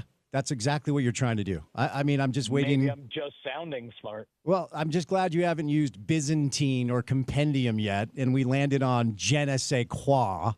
Byzantine is a phenomenally flexible word. It is. No, I'm not saying it isn't, but I still believe that every morning you get like word of the day spilled into an email, and you try to use it throughout the course of your daily interactions. I read a lot as a lonely kid. Okay. So I have these words banging around my head. Okay, don't trauma dump on me either, Trey. I'm sorry that you were lonely as a kid. Let's see. Let's move over to this space while we're talking about potential player movement. 9 days away from the transfer portal window opening. I really haven't seen much online. I mean, I follow all the, Tommy or whatever. I follow a lot of the soccer guys, Matt Doyle, and waiting for some sort of RSL news. After what I perceive to be a failure of a primary transfer window, due respect to Johnny and Willie, who've been pretty good as of late, I feel like there's a little bit of pressure on Kurt and his staff and the new ownership group to spend a little money to bring in reinforcements. Can you shed any light on what could potentially be coming? Pressure is a privilege, Spence, and I think there is obviously an opportunity this summer to add some difference makers around what I think everyone believes is an extremely competent and talented core, right? So you build your team around Luna and Mecca and Glad and Pablo Ruiz and Brian Ojeda and Brian Vera. Obviously, Cabral's been great, but, last year, and Pablo's been very honest and open about this. Last year, Chicho and Andres were our difference makers. One fell off in the back half of the season. The other we sold for 6x what we had just paid for him 18 months earlier. So now we need to replace those guys because the void being filled by Diego and committee honestly just hasn't scored enough, right? And yes, I guess the ownership transaction may have played a role in a lack of activity. I think it wasn't that Kurt and Jason and Pablo and Tony weren't trying, but it just maybe, some things didn't get across the line. Now with the Miller group and the Blitzer group still involved, I think everybody is looking at this upcoming window as an opportunity. And I just know that Kurt and his staff and John Spencer and Luke Mulholland and many others, they're looking at internal league trades. They're looking at international transfers. They're they're looking at everything. Pablo's been on the record as saying he thinks 3 or 4 guys will come in, mostly attackers. I think everybody agrees that a veteran killer number 9 would be ideal, but those guys don't grow on trees, and the proven ones often are making $20 million and have an enormous transfer fee. So I don't know what the budget is, but I think we're going to find out here pretty quickly what the intent is. And I guess the one thing I know that Kurt and Jason and everybody has shared about, the Miller vision is that whatever moves are made this summer aren't just to try to get over the line or salvage the 2025 season. Whatever moves are made in this window and whatever moves are made in the December-January window are moves that everybody agrees need to be implemented in order to set up 25, 26, 27 as maybe not elite years, but years where we can compete for trophies on multiple fronts. That's the goal, that's the belief, and that's the mantra. How many additions during this window should we expect? Look, Pablo says 4, so I don't have any reason to disagree with him. He's much closer to those day-to-day, that roller coaster ride that happens when you're talking to a lot of players, a lot of agents, a lot of teams about transfers and trades, and there's certainly free agents out there as well. So, look, I think everybody wants to reward the fan base with a deeper team, with a more talented team, and a winning team. And, we've had a lot of success on the road in past years. We haven't had a ton this year. We've been more dominant at home the last year than we have been so far this year, but winning 2 in a row, albeit against, kind of lower Western Conference teams in St. Louis and Houston. But you can only play who's on the schedule. So, tomorrow night's going to be a big test and perhaps a statement of intent from this group. And then you come back on Saturday against a very, very talented and good Cincinnati team that spends an awful lot of money and scores a lot of goals. So it's going to be an interesting couple months here for RSL. Are you being left off the road trip for disciplinary reasons? Not this time. Okay. No, I had earmarked these few days to take care of some family stuff down in Albuquerque. I just got back to Salt Lake late last night, and I'm ready to go. I'm just looking ahead to the home game Saturday after helping as I can from afar for the road game in Portland. All right, pal. Well, thanks for the time today. Of course, cheering for the lads, as I always do. Be good, man. I'll see you soon, okay? Yeah, thanks for the call, Spence. Talk soon. RSL back in action tomorrow. Providence Park taking on Portland. Now, I want to remind you, if you're in Orem this week, first of all, congratulations. That's exciting. Make sure you stop by Orem Toyota for a chance to win $5,000 in cash. Next giveaways are July 17th and July the 24th. Here's what you have to do. Take a selfie with a red tag vehicle. Tag yourself, the dealership, and then register on ESPN700sports.com. You can win $5,000 in cash at Orem Toyota. All right, 2 hours down, 2 hours to go. Switching gears, college football coming up on the other side with Bill Riley, voice of the Utes. And then Dave Fox will stop by. We'll launch into the 5 o'clock hour of the program on a busy Tuesday drive, and it's good to have you along for the ride right here on ESPN 700.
Miles Montgomery stays in the backfield. 3 receivers line up to the right-hand side. Pittman, the tight end, to the left-hand side. 4th down and 10. Risk brings a wide receiver in motion across the formation. He backpedals. Utah bringing an all-out blitz. Risk hit as he throws. The ball's in the air and loose and out of bounds. It'll be Utah football.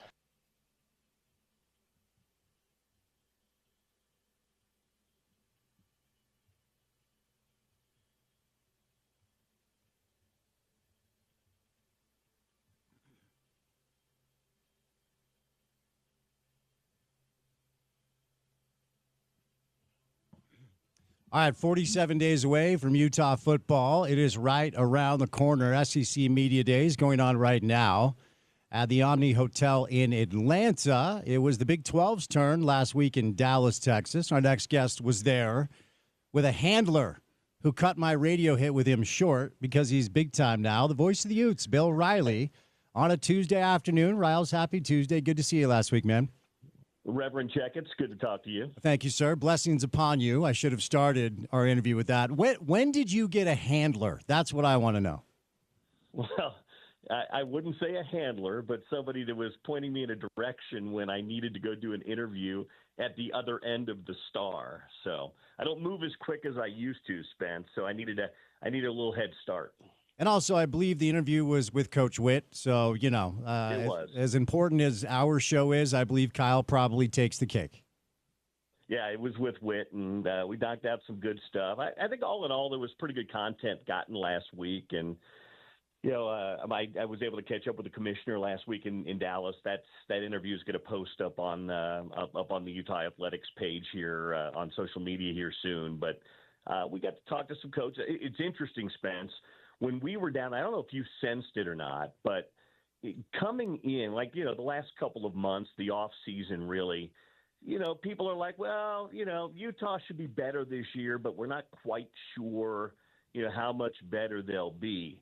But it kind of felt like while we were there was a little bit of a momentum shift, like Whittingham. People got reminded of Whittingham, and Fano was there, and Dampier and some things, and then there was some good vibes and good coverage of Utah coming out. And then you looked at some of the sports books afterwards, and Utah became, if not the betting favorite, one of the top 2 or 3 betting favorites to win the Big 12 Conference this year, which, again, I just feel like it was a little bit – I think there's some momentum gathering behind. Now, clearly they've got to go out and do it, but it felt like in January and March and April and May – Utah was like, well, we'll wait and see. But it felt like did you feel that too? Like there was a little bit more momentum gathering around those media days? Yeah, a couple of takeaways there. First of all, I was a little taken back that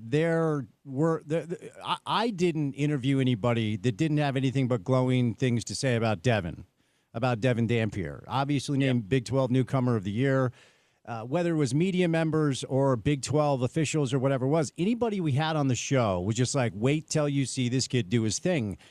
When it comes to just jumping up a level, there's a little bit of cynicism that I kind of have in my mind, and maybe that's not necessarily fair because, you know, we can look at Cam Ward and others that have jumped up levels, and they've been just fine. And Kyle was really good when he sat down with me and Sean. He wasn't trying to run anybody down, but he said, look, when you really study what Devin did last year in New Mexico, he was kind of a one-man band. Didn't have a great line, didn't have a ton of weapons, had some. But I think the optimism surrounding Utah is a combination of 2 tackles that are thought to be first-round picks. Dane Brugler released his latest mock. He has Spencer as a top 5 pick. Now, there are questions around the wide receivers and certain weapons. The running back room feels solidified. But the combination of who Kyle himself said potentially the best offensive line that they've ever had at the University of Utah, you combine that with what most people believe Devin can do. I do feel like now there were certain media members and prognosticators that believe Utah should be viewed as mid-tier, mid-table. And when you look at the S&P Plus that Bill Conley released a couple of days ago, he has Utah, I think, 5th in the conference. But I do think it's the combination of that offensive line and a dynamic quarterback that has a lot of people excited for what we could see come fall. Well, and just to back up what you were saying about Fano, not that we have to shower any more accolades on him because he's great, but, you know, Brugler had him at, you know, top 5 in the draft. well, or a top 5, whatever it was. PFF had him the number 5 overall player in college football this year. Yeah. That's pretty impressive stuff right there. Caleb Lomu, he's a year behind him. I mean, he's a year younger than Spencer. He might be just as good. He's just a little bit further behind in his development just simply because he's a year younger. But to your point, yeah, the one thing that nobody really ever questioned is the Utah defense, because that defense a year ago only gave up 19 points a game. I mean, again, we've hashed over this time and again, but if that team would have finished with 8 or 9 wins last year, they would have been talking about Morgan Scalley's defense like it was one of the top units, not just in the conference, but in the country. But because the team ended up 5-7, nobody looks at the numbers and says, well, yeah, they only gave up 19 points a game. They kept Utah in those games last year, so I don't think anybody worries about the defense. Last year, top 5 teams in the preseason Big 12 media poll: Utah, Kansas State, Oklahoma State, Kansas, and Arizona, went a combined 26-35 overall and 13-32 in conference play, while the bottom 5 teams, Arizona State, Houston, Cincinnati, BYU, and Baylor, went a combined 39-25 and 26-19, indicating that none of us really know anything about what we're going to see, which is why we did not have a preseason media poll this year, thank goodness. When it comes to the other side of the equation, the areas of maybe trepidation down at Big 12 Media Days, it does feel like, and Coach Witt himself talked about this, it really just feels like if there is one room that we're waiting to learn more about, it is the wide receivers, who Devin's going to be throwing it to. Yeah, I agree with that. You and I talked about it last week with Sean down there, and I've said this, and I'll just say it one more time, and we'll probably say it during camp. I think there's guys in that room, but nobody's proven. I mean, the only returning receiver they have is Dadrian Zipperer. Now, they do have a guy that caught 50 passes in the offense a year ago, but it was at New Mexico. That's Ryan Davis. And they brought some other guys in. I think there's bodies there. It's just going to be up to Jason Beck and Micah Simon to figure out who those guys are in the first week and a half to 2 weeks in camp, because once you figure out who your top 5 or 6 receivers are, you got to soak those guys with the reps. You've just got to get those guys in tune with Devin. And I'm sure they've thrown all summer long, but at real, close to game speed. So, yeah, it's good. It's definitely going to be the position group that we watch. One of the ones we watch closest, if not the closest, in fall camp when things begin here in a couple of weeks. But I think there are bodies there. I think we just have to get that proof that they can play in that offense. Well, we don't really ever have any sort of anxiety or negative energy surrounding the potential of a defense that is coached by Morgan and obviously Kyle. I will ask you a question that, it feels like there's a logical answer here. My favorite conversation that we had at Big 12 Media Days was actually the second conversation we had with Lander. We kind of lucked out. First conversation had to be cut short because he had some TV stuff to do. And then we were lucky because there was a bit of a miscommunication. Our guy Paul actually didn't know he had sat down with us, so he let us talk to him again. And it was about a 20-minute conversation, and it was varied. We went all over the place. We talked about family dynamics. And I've always had this idea of the Barton family growing up. It was like the O'Doyle Rules family from Billy Madison, just stealing everybody's Christmas tree and chanting their names. He is such a sweet kid, Bill. Like, he's a nice kid. And, last year he came on at the end, and we talked to him about that as far as the health issues that he suffered. And most year for Utah's defense, there's really one guy that stands out and makes game-changing, game-winning plays. It's the Clark Phillips. It's the Devin Lloyds. It's the Eric Weddles.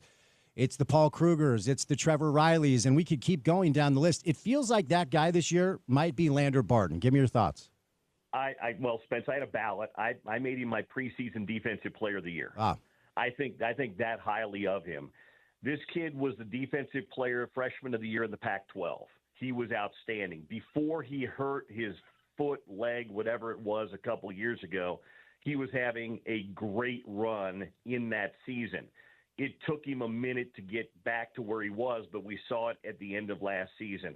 I caught him with Colton Swan a couple of weeks ago, the linebackers coach, and he just raves about Barton's instincts and IQ and his athleticism and what a film junkie he is. And he's in the middle of that defense, and we've seen it before. I think they've got three guys who are definitive playmakers. Lander's one, Smith, Snowden, and Teo Johnson. I think those guys are all playmakers. But Lander is right in the middle of that defense, and he's getting everybody lined up and ready to go. And I think he's going to have a really big year. And I think if he stays healthy, he's a guy that could be probably a second-day draft choice in the NFL draft. I think he's that guy. I think he's got an NFL future ahead of him. Interesting conversation with Smith Snowden. What a nice kid. He's learning the guitar. He's got some free time, so he's learning the guitar. Maybe Billy could tutor him. Your boy who's an axe man. But I asked him straight up, like, were you close to leaving? And I was stunned with his candor. He's like, yep. I mean, it came down to the wire with Smith Snowden. Because the interesting thing and the nice thing about Big 12 Media Days, the reason why you take connecting flights from Phoenix and land at 2 a.m. to get 5 hours of sleep to do 8 hours of radio and then smash coffee and media food, throughout the course of 2 days is, in this day and age, Rouse, it's different because you see internet rumors, you see social posts, and you're like, wait, they've already lost Cam Calhoun. They can't lose Smith. Is this a real thing? And then there was kind of the back and forth going on about, did somebody contact him illegally? And then you don't really know until you can actually talk to the kid. And you ask the question and you wonder if you're going to get an honest answer. He was very candid with me. He just said, yeah, it came down to the wire. What's your understanding of how that went down, and how big is it that he's back in Salt Lake? I don't have a real understanding of kind of behind-the-scenes stuff. I've heard a lot of the same stuff and read some of the same stuff you did. I will say he was very candid with you guys when he sat down to talk with you. And that's, by the way, another one of the reasons why it's fun to go to those media days. Not every interview is like that. Sometimes the kids want to do it. Sometimes they don't want to do it. And sometimes you'll get an interview like that where it's great football talk and candor about life and everything else. And I appreciated what Smith had to say. And that's, again, I think we've talked about this before, Spence. This is the new reality of collegiate athletics. Smith chose to stay at Utah. Others will choose to leave. Some will stay. But that's the reality of where things are now. These guys will have opportunities until the day comes where if there's a collective excuse me, bless me. Bless you. Collective bargaining or contracts in place, these guys will be annual free agents, and they will have offers. Smith Snowden's really good. So if an average to slightly above average guy has opportunities, a guy like Smith Snowden or players of that caliber are going to have a lot of them. And I'm sure it was probably, one of those things, sit down with the family, do some deep thinking. From a selfish standpoint, as a guy that gets to call the games, I'm glad he decided to stay because he's really good. And he's another guy that I think he'll be, and he technically draft eligible. He's not a senior, but I think he's a guy that has a future in the NFL as well. And he plays that position that's so important in Morgan Scalley's defense, that slot corner position where you've got to cover receivers, you've got to cover backs, you've got to cover tight ends. Sometimes Morgan is calling on him to blitz. He might be the second after Lander Barton. He might be the second most important guy on that defense. So back to your point, he was very candid and he was very upfront. I thought it was a great interview, and I appreciate that. He didn't have to say that. He could have given you some sort of pat answer or talked around it, but I really appreciated the fact that he was thoughtful about it and explained it, and then explained why he stayed at Utah. Does The Voice get any NIL compensation? Has it changed your life at all, Bill? Sadly, no deals yet. Okay. I will have to go out and get them I will have to be true NIL if I go out to get them. So. Would you like me to be your rep? My fee is 75%.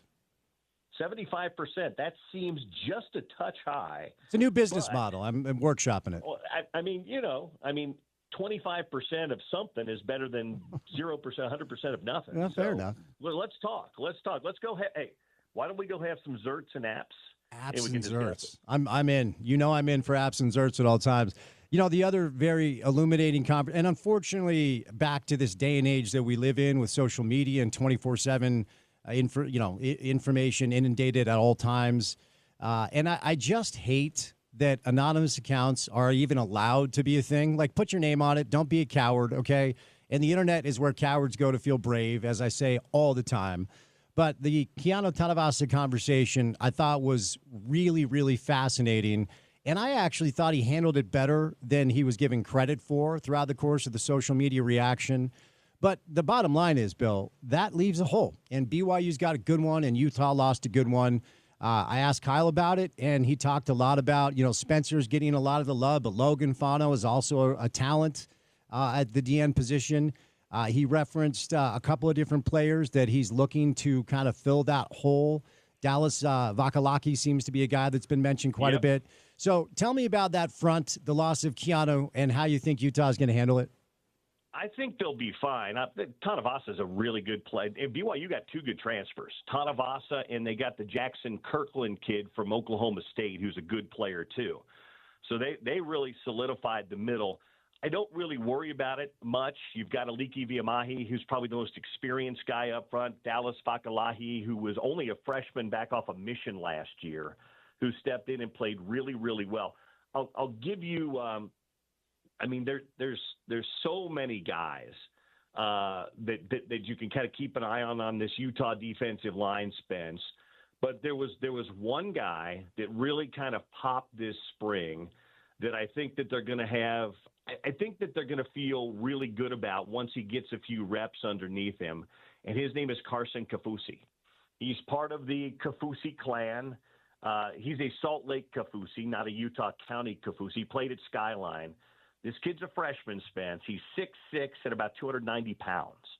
And they have real big expectations. Now, I'm not telling you he's going to be an all Big 12 lineman this year. He's only a freshman. But this kid is going to be a stud. So I think they've got depth. They may not have a name player like a Junior Tafuna or a Keanu Tanavasa quite yet, but I feel pretty confident that between Aliki Viamahi and Dallas Fakalahi and I'm trying to think of who else. Oh, Jonah Le'ea, Mike Tautioli. But keep an eye on Carson Kafusi this year because I think this kid might be the next really, really good tackle at Utah. Give me all the polys. Give me all the polys up front, man. I want all of them. Let's get all of them. Any insight as far as the coaching changes and what sort of energy that's infused and kind of just how that room, the coaching room, from top to bottom is kind of ready to roll, throughout your conversations with them? No, I think there's just a fun new buzz on offense. It was palpable in the spring. And when you've got a buzz within the coaching room, it kind of permeates both sides of the ball, offense and defense. And I even ran into Micah Simon was down there. He popped up at the Big 12 Media Days. He was just down there visiting family. He's a Dallas guy. But he's part of that new coaching staff. He and Mark Atuwaya and Jason Beck. So there's some energy, and I think it's kind of infused both the offense and the defense. And it'll be really, spring football is one thing, but I'm going to be really curious in a week and a half or so when they get out on the field what it looks like for fall camp too. So I have I didn't lean into reporting on the announcement that Kyle was coming back. My whole thing was he's the head coach. He's under contract. And he alluded to this a little bit on Sean's show a few months ago. But at Big 12 Media Days, he really leaned into the dynamic of last year was too disappointing for him to walk away on that note. Now, I won't speak for Sean. I'll let Sean speak for himself. But during our Big 12 Media Day coverage, on a couple of different occasions, he cited sources that he has that I don't that indicate that this is Kyle's swan song. I wonder if you have any insight there. And then what do you think this year would have to look like in order for Kyle to feel like this is good enough for him to hand the reins over to Morgan? Well, I don't have that, and I'm not sure. I think he's just kind of taking it year by year. He's not told me that, but that's the sense I've gotten. I just feel like he is looking at it. I do believe him when he says, hey, I didn't want to go out on that note. There were so many expectations. And here's the thing. If this was expected to be a bad team or a team that couldn't compete, I think coaches always want to coach when they feel like they've got a chance. And I think like last year, they felt like the injury bug took that chance away from them. And I think that this staff and Kyle in particular really likes this group of guys. And I think he also likes the energy that's been brought to this team. It's, kind of a new energy with the new offensive coaches. So I don't know if this is the last year or next year will be the next last year. He's under contract, I think, technically through 27. But I do believe him when he says that, hey, I didn't want to go out like that. And I also know that he thinks he's got a really good team. And you heard him really rave about both his offensive line and Devin Dampier. And when you're really good and exciting at quarterback and you can protect that quarterback, you're going to have a chance. It was the first opportunity I had to both meet and chat with Devin, and we've already talked about the expectation as a player.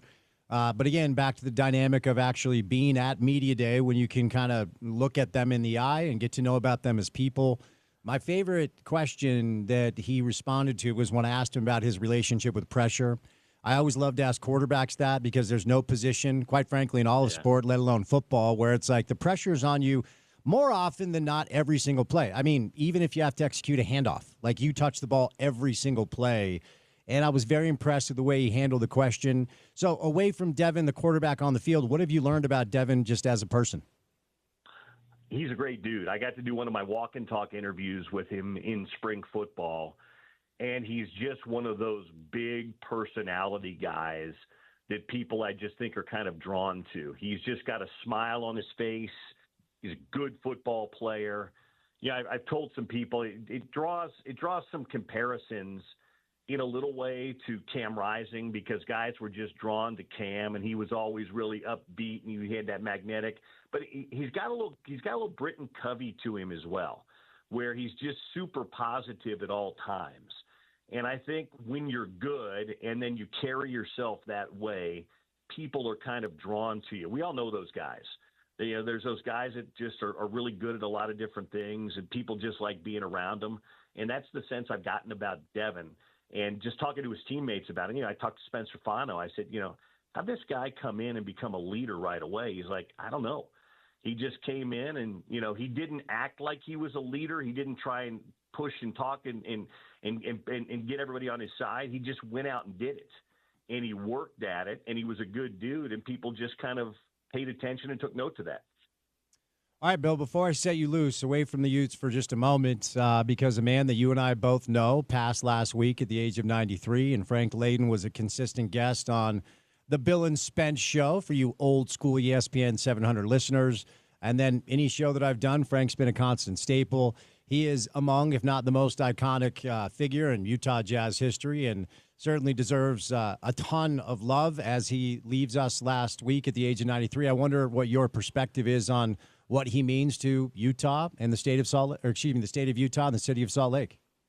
Well, I, like a lot of people, was lucky enough to call him a friend. He made everybody feel like you were his friend and would talk to you and go out of his way. He always joked and gave me a hard time about stuff. I got on an airplane once, and he tapped me on the shoulder. He says, "Nobody's listening, Riley. Nobody's listening. So just go ahead and go do your business." And then a couple of years later, he pulled me aside. I think I had him in studio doing something, and he put his arm around me. He said, "Hey, you know how I know you're a great broadcaster? You make soccer sound interesting." And I'm not a soccer fan, but you make it sound interesting, and I really appreciate that. And there were a lot of things. He was always available to me and to you and to whomever. His funeral was beautiful the other day. Singing "Take Me Out to the Ball Game" I thought was a great touch when his son Scott got up and kind of broke from the ceremony and the mass. I've always said he's the great ambassador of the state of Utah. And I used to say ambassador of sport because he loved all sports. But Frank was a culture guy, too, whether it was the theater or the arts or whatever it was. He and Barbara were involved in everything in the community. It wasn't just sports. So I'll just simply say he's one of the great men and great figures in the state of Utah and its history. And that's coming from a guy that didn't grow up here or didn't move here till he was later halfway through his life. But I think the mark that he made on our state, not just on sports, but in general, was just amazing. And I just feel lucky enough that I got to be a very small part of his life, and he was kind enough to be part of mine in a small way, too. Well said, Bill. Thanks for the time, buddy. Be good. We'll chat soon. Thanks, Spence. All right, voice of the Utes, Bill Riley, 47 days away, guys. You're almost there. Utah football right around the corner. We'll catch a break. Going to bring in Dave Fox coming up on the other side, but let's welcome in Ryan from the Dish Professionals. Give him a call at 801-424-DISH. Save a grip of money. Never mind. Well, you should still call him at 801-424-DISH. Should we break? All right, we'll catch a break. Dave Fox joins us coming up on the other side of a quick break on a Tuesday drive on ESPN 700.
What is this song that Kelly introduced you to or whatever?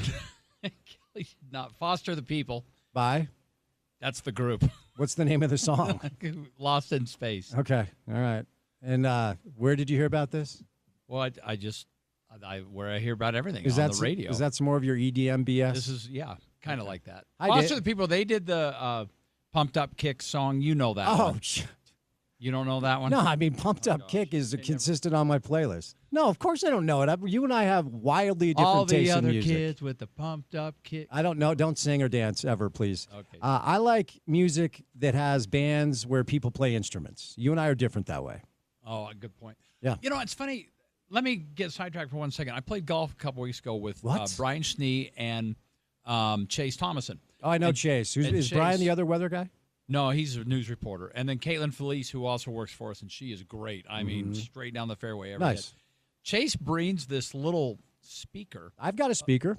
and he sticks it on the golf I've cart got the same one. and had music playing the entire time. Well, Chase and I are a bit bougie. yeah. We like yeah. nice things.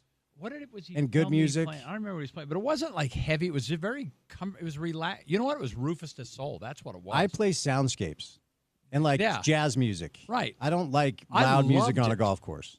I mean, and it was playing the whole time. You know, every shot, it was just there in the background. There's nothing worse than the dude with the speaker that's like blasting Yeah, 80s right. hair metal or whatever. AC/DC. No, I play like soft because golf is hard enough. Yeah. I want a calming presence on the golf course. So I have a whole playlist that's only soundscapes. I'm impressed that you do that. How are you, I had Dave? never played with anyone who did that, so I was happy. Now, you and I both play in a Lemons tournament. At least I think you have. Well, I was going to 2 years ago that I wrecked my A6. That's right. I didn't wreck it. I was run into rudely by a 19-year-old girl on First South. And then I had to cancel this year because we had some station obligations. But he invites me. I just haven't been able to play. His tournament, he plays music from the pro shop over the entire course. Does Mike Smith play music with 6 players in front of you? Or Not that I know of. I don't know. Okay. I made sure he was on the other side of the golf course. this year. Pretentious. My gosh. How'd you play with Chase? We played okay. We played in a tournament 2 weeks later and won it. What? Yeah. Chase must be a stick. It was the Utah Sports Hall of Fame tournament, and we won the media flight. We beat Alema and Booner. Why am I not invited to that? I don't know. Okay, my friends at the Utah Sports Hall of Fame, do not contact me for interviews anymore if I'm not invited to your freaking golf tournament. You need to talk to them. I'm talking to them now. They listen to the show. Okay. Anyone that's involved with the Utah Sports Hall of Fame, you are dead to me. Oh, my God. That was aggressive. I am not doing Maybe any reach more. out and tell them you'd like to play That's in it. what I'm doing right now, Dave. Do not contact me for any of your interviews for people that you're inducting so if you are sorry. not inviting me to your Okay. media golf tour, because I'd win it every year. Oh, we won a big, huge trophy, too. And with They give away plaque with our- trophies? well, we won it for the media flight. Overall, we would have finished like third or fourth. Okay. I think we shot a 54, which is phenomenal in a scramble. That's not bad. Yeah, My 48 would win it, though. But it beat every other media team, which I think there were like 5 of them. Oh, congratulations. I don't know how many there were. Was Wes Ruff invited? Yeah, he was there. Yeah, We shocking. we beat his team. Well, he kind of runs that sports hall of fame. Okay, Wes Ruff, if you're listening, Yeah. and anyone Get with on the it, Utah Spence. Sports Hall of Fame, no more interview requests, no more real estate on the highest rated program in the state. The highest rated radio show in the state is no longer supporting the Utah Sports Hall of Fame until I get a media golf invite. You know what? I'm with you. I'm going to back you on this. Sports Hall of Fame. Get in touch with me. Spence deserves an invite more than I do. Porter, can you contact the folks at the Utah? Because they contact Porter. They send Porter the email and like, hey, Do you know what's- May? She works for them. Hold May? on, and Porter's like, Spence, do you want to do this for Utah Sports Hall of Fame? And I always say yes until today. Will you please contact our friends? I'm at in big trouble. Please put an email blocker on their email address until I get my golf invite. I'm just going to send them like a full ultimatum. Yes, thank you. There you go. Yeah, You know who's on Porter's their my board? people. Rob Cuff. I had him in my studio the week before the tournament. I don't care who's on their board. Okay. Now at this point, if I'm not getting the invite, no more Well, interviews. my apologies. It was Talents Cove. We played great and won it. Oh, I love Talons Cove. That would have been fun. Yeah. It was a beautiful day, too. Good to see you guys at Big 12 Media Days last week. It was fun to spend some we're time down, with you. Adam, the GOAT, is in Vegas right now for the Mountain West Conference Media Days. So budget decisions, right? Well, there just wasn't much point in going all the way to Dallas when we'll get all that material. Now, we're partners with Utah State. We televise their games. Oh, that's right. And yeah, you have we no have choice. we have a game this year, so we wanted to extend that olive branch and show them how much we're dedicated to all of our partners. Speaking and of that's why we're there. Speaking of Utah State, well, two-part question here because ESPN, it was Bill Conley, ranked the top 25 coaches. Oh, yeah. And he has a whole formula, as far as expectation juxtaposed to performance. Do you outperform what people expect you to do? So Kyle at 14, which feels about right. 14th best coach in the country. These lists are arbitrary. But Bronco at 24. No Kalani, but Bronco over the course of his career, top 25 coach. Well, first of all, he goes to Virginia, and what does he do? I mean, he becomes deity there because he gets him in a bowl game. You only have to win 8 or 9 games in Virginia, and they love you. Yeah. Basketball school. And then he goes to New Mexico. Now they only won 5 games last year, but there was a lot of hope until he left, and a bunch of them came to Utah. So he's been and he was successful the entire time he was at BYU. I think it's a great hire by Utah State. I ran into Bronco at a high school 7-on-7 tournament up in Logan, and I got to tell you, Spence, when you're with Bronco at a media availability for football, he tends to be very businesslike, right? You've probably, I don't know if you've had him on your show or many times, but he tends to be pretty businesslike. Am I right about that? When he's in that element, yeah, to a degree, yeah. I mean, I've always heard from people, and I can't speak to this because I don't know the man personally, that when you talk to Bronco, when he's not in a football environment, he's a much different person. That's where I'm going with this. Yeah. So we're my grandson was plays at Bountiful in the 7-on-7, and I bumped into Bronco, and I'm expecting media availability Bronco. So I was just going to, hey, good to see you. Hope everything's going well. Talked to me for 20 minutes. Went on and on about look how beautiful this field is. And just not really Utah State football stuff. Asked me how, is your grandson playing over here? He was great. It was so much fun. It was a side of him I had never seen. And I told him, I said, we've got one of your games this year on KMYU. We'd like to visit with you that week, me and Alem and Frank. And absolutely, give me a call. And now, when that happens, it'll be back to football, Bronco. Of course, I'm sure. But it was really fun. But getting back to your poll, I think that's very well deserving. Yeah, he's proven that over the years. So good for them. You're still letting Frank hang on, huh? Hang on by a thread. Yeah, we. Man, what a charitable guy you are, Frank and Alema. Well, Alema's my guy, but Frank, take it or leave it. Our sponsor, America First, texted me today and said, "Hey, I need your shirt sizes for football this year." And Frank texted me back large. I'm thinking he's squeezing into that. Yeah, he's an XL at this point. Yeah, that's what I think. Yeah, he's not ready to make that move. Our guy's not pushing away from the buffet. Frank, I don't know. Mixing a salad, Dolce. We all see what's going on here. So being down in Dallas, Dave, a market that you know about as a Cowboys fan, with ties there, it's always interesting to actually experience the players and coaches in person as opposed to reading quotes or whatever it is. And I was a little bit surprised that there, from my vantage point, zero pushback on what Devin Dampier could be for Utah this year. I thought we'd get some it was New Mexico a year ago, 12 passing touchdowns, 12 picks. But when you kind of dig in a little bit, and Coach Witt talked about this on his hit he did with Sean and I, not a great O-line last year, not a lot of weapons.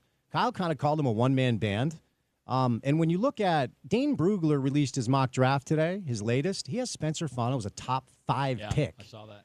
We got Caleb and Lomu. he has 2 in the top 10, right? Or top no, 50? Because Caleb's a year younger. So okay.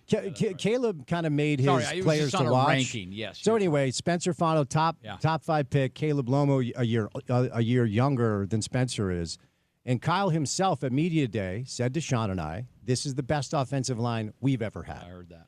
So if you look at Devin's ability as a dual threat, very dynamic playmaker behind this offensive line with a running back room that appears to be chock full of talent, there are questions about the wide receivers. We really won't know what that looks like until the fall. Big 12 newcomer of the year. What does that mean? I don't know. But everybody I interviewed was like, watch out for this kid. You are going to love watching him play. And then we had a chance to interview him. Great guy. Really charismatic kid. Big smile, big old chain, ice as you like to call it, Dave. But I was impressed just with his approach, but also kind of surprised that it seemed to be a consensus that Ute fans should be really excited to watch this kid play football this year. Well, I think it should be because, well, primarily what you just said, when you're able to do what he was able to do with, let's say, quite a bit inferior talent. There's no other way to paint it. That's the way it was. 12 interceptions can be somewhat concerning, but look at what he's surrounded with. I mean, sure that he was under pressure a lot. He was running for his life. It's a whole different situation. I will say this. When I saw him play in spring ball, did you go to that game? I did. And you probably thought the same thing. I actually thought he was a little smaller than I anticipated. Yeah, he's about 5'10", 5'11". And not overly thick, but he is so elusive. You've seen the plays. I've seen the plays where he is so hard to tackle. And I just thought, well, and I guess it doesn't really matter in that respect. I don't know what kind of a future beyond college he has with his size. There are other smallish quarterbacks that have gone on to do terrific things. But I think given the tools that he has and then increasing, the talent that's around him, I'm with you and with those others. It's difficult to find something wrong, something to poke at. But what about this? And what about this? And what about this? He's got to stay healthy. We know that. And that's bottom. And if he does, this could be a nice year for the Utes. Yeah, we say that a lot, but Well, the thing that stands, and look, it's July. We don't know what it's going to look like in the fall. That's why they did away with the preseason poll. They did away with the preseason media. I loved it because nobody knows a rip, dude. Like I ran one anyway. With who? You and Mikulich? No, I took it from CBS, our parent company. Okay. Share it with us. This non-official Big 12 poll. Utah was 6. BYU was 9 in that poll. Arizona picked to win it. Utah 6, BYU 9. Yeah.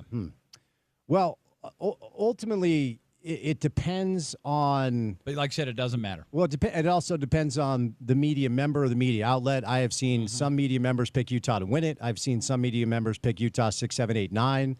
It feels like there are 7, 8, 9 teams that can win the thing. But back to Devin. When you watch what he did a year ago, there's a bunch of YouTube tape you can watch, and then you just look at the numbers. 19 rushing touchdowns. A lot of them were goal line situations. He just makes good decisions with RPOs, whether to tuck or run. The throwing number's not near as good with 12 touchdowns, 12 interceptions, a QBR of 121.6, which is good because of his ground game. But 1,166 yards on the ground, 2,768 yards through the air. I believe there are only 4 quarterbacks in college history to put up the numbers that he put up. Whittingham mentioned that, He by did. the way. Yeah, Kyle mentioned that a couple of different times. So I do think there's tremendous hope surrounding him. And combined with that offensive line, I do feel like you should be optimistic, but we won't know until the fall kind of gets here. Just generally speaking, what do you think feels like if obviously Big 12 championship, make the CFP would be a successful season, but what feels like a successful season for Utah this year? Let me give you a little more food for thought as you're looking forward by looking back. Think about last year. The Utes, lost 7 games, but at least 5 of those could have gone either way, right? I mean, you give me that, correct? And the defense kept them in. The BYU game is a perfect example. Defense kept them in a bunch of those. So now if you can get and the offense was a mess. And I'm not just hanging it on Isaac Wilson or injuries to Cam Rising. It was just a mess. That's why Andy Ludwig stepped down. So now Did he step down? Or was he gently encouraged to find something else to do with his time? Is that nice? Well, let's be Christian. Do you really here. think Andy decided? You officiated a wedding over the week. Please refer to me as Father Spence, by the way.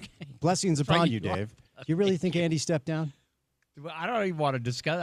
I think he got fired. Okay. It happens to all of us. I mean, not you. What is this, your 40th year doing the same game? I didn't mean to go down that path. Okay. But at Anyway, any rate, moving on. Now you've got, for my money, Morgan Scalley's and Sharif Shaw and all those guys on defense, they're all back and they're every bit as solid as they have been. And you got some playmakers on that side. Smith, Snowden. I mean, you got some dudes on that side of the ball. Now you just need a little more offense, and I think we all agree they're going to have a lot more offense with the coaching changes, the addition in talent. And they proved last year they didn't need that much more to finish with, dare I say, 9 wins versus 5. So, yeah, I think it's not unrealistic to look at this team this year and say there is a possibility. Yeah, if things work right, maybe they could win the Big 12 championship. The top 5 teams in last season's preseason Big 12 media poll. Oh, Utah, Kansas State, Oklahoma State, Kansas, and Arizona. yeah. Read the bottom 5. That's even better. I'll get there, Dave. Patience. Patience is not among your best quality. Ask Kathy. No, it isn't. They went a combined 26-35 overall and 13-32 in conference. Oklahoma State was terrible, too. The bottom 5 teams, Arizona State, Houston, Cincinnati, BYU, and Baylor. 39-25, 26-19 in conference play. Yeah. It just shows. And look, yes, there are variables, mainly health. The transfer stuff will be a little bit settled because the portal is no longer going to be open during the season. It's it's open at the end, so you're not going to lose a bunch of players unless they pull a Retzlaff. Well, easy honor code guy, calm down. No, I'm saying you can do that. You could by just withdrawing. Yeah, but the portal's not open. Like he has to enroll in a school. Coaches can't even call Jake right now. They have to call his agent. The transfer portal is not like everyone's what a like weird world we live in. Call my agent. It's and true. I'm in college. Like Jake Retzlaff is not in the portal because it's not open, nor can he talk to coaches. Coaches have to contact his reps, and then the reps say, like, Jake, you should enroll in Notre Dame. Yeah. Wink, wink. Right. I don't know if it's Notre Dame. Work just be him. clear. Yeah. I guess. I mean, we'll get there in a minute. Okay. But bottom line is, variables such as, a player who is upset about playing time just withdrawing from school happen from time to time. Mostly it's injuries, and that's what plagued Utah specifically a year ago. But it just goes to show you that when it comes to this time of year, talking heads don't know a rip about what's going to happen in this conference. Dave, it feels like there are 8 or 9 teams that can win the Big 12. But, Spence, we just filled 4 to 5 minutes of your show and wouldn't have if there hadn't been that poll last year. It's called filibustering, Dave. I'm a master at it. You should be thrilled. I do it 4 hours every day. I don't mind polls. I think they're fun to talk about, whether they're dead wrong like last year or spot on like never. It's content. And we have a saying at Channel 2 in sports, hey, it's content. And that's just the way it works. Oh, did you come up with that saying, Dave, at Channel 2? You're not content because you're beyond that. Well said. Content is meaning, let's see, Carcone re-signed today. That's a minute of content. Yeah, how much content do you have to fill a night at Channel 2? 17 minutes. Okay, we do 4 hours. Yeah, but you can sit here and just talk. I can't do that. I can't bring in guest after guest after guest. Why not? I can only squeeze in one. You could if you wanted to. What am I going to do? 10 guests and do them all for 30 seconds? Porter, can you imagine doing a 17-minute show every day? How would you even do it with a commercial break? So it's not 17 minutes. So it's one not. No, content time is 17. Including the 2 commercial breaks. Plus the 2 commercial breaks. Oh, okay. So it is 17 minutes. Content is 17 minutes. Can you imagine if every day we did 17 minutes of this? It's the opening tip. How would you do McMenamin if you only had, let's say, 6 minutes? We'd figure it out. That sounds like a dream. This is masonry, Dave. I'm in the coal mine every day. For you also 4 have hours. to get dressed up. No, I'm wearing PJs today. Actually, this is workout gear. Came straight from the gym. Is this what you're wearing tonight? No, I dress up for you at Channel 2. I'll look good for the TV hit. But harder than it seems. But back to the original point, when it comes to expectations for Utah, it really depends on who you're talking to, depends on who you're reading. Some people do have them to win it, and some people have them 6, 7, 8, 9. It's just hard to know exactly what that's going to look like. Phil Steele, I think, picked him to win it. Conley in his S&P Plus has them at 7. Well, I just told you that CBS had him at 6. So yeah. It's all over the place. But again, I don't have any problem with. There's going to be an AP poll that's going to come out right before the season. No one gives a rip about the AP poll. No, that's not like it used to. Now that's why the college football poll doesn't come out till week 6. Conley's S&P Plus goes like this. He has K-State winning it, Arizona State 2, Texas Tech, who bought this roster with reported $50 million or so at 3, BYU at 4, even with the Retzlaff news, TCU at 5, Utah 6, Iowa State 7.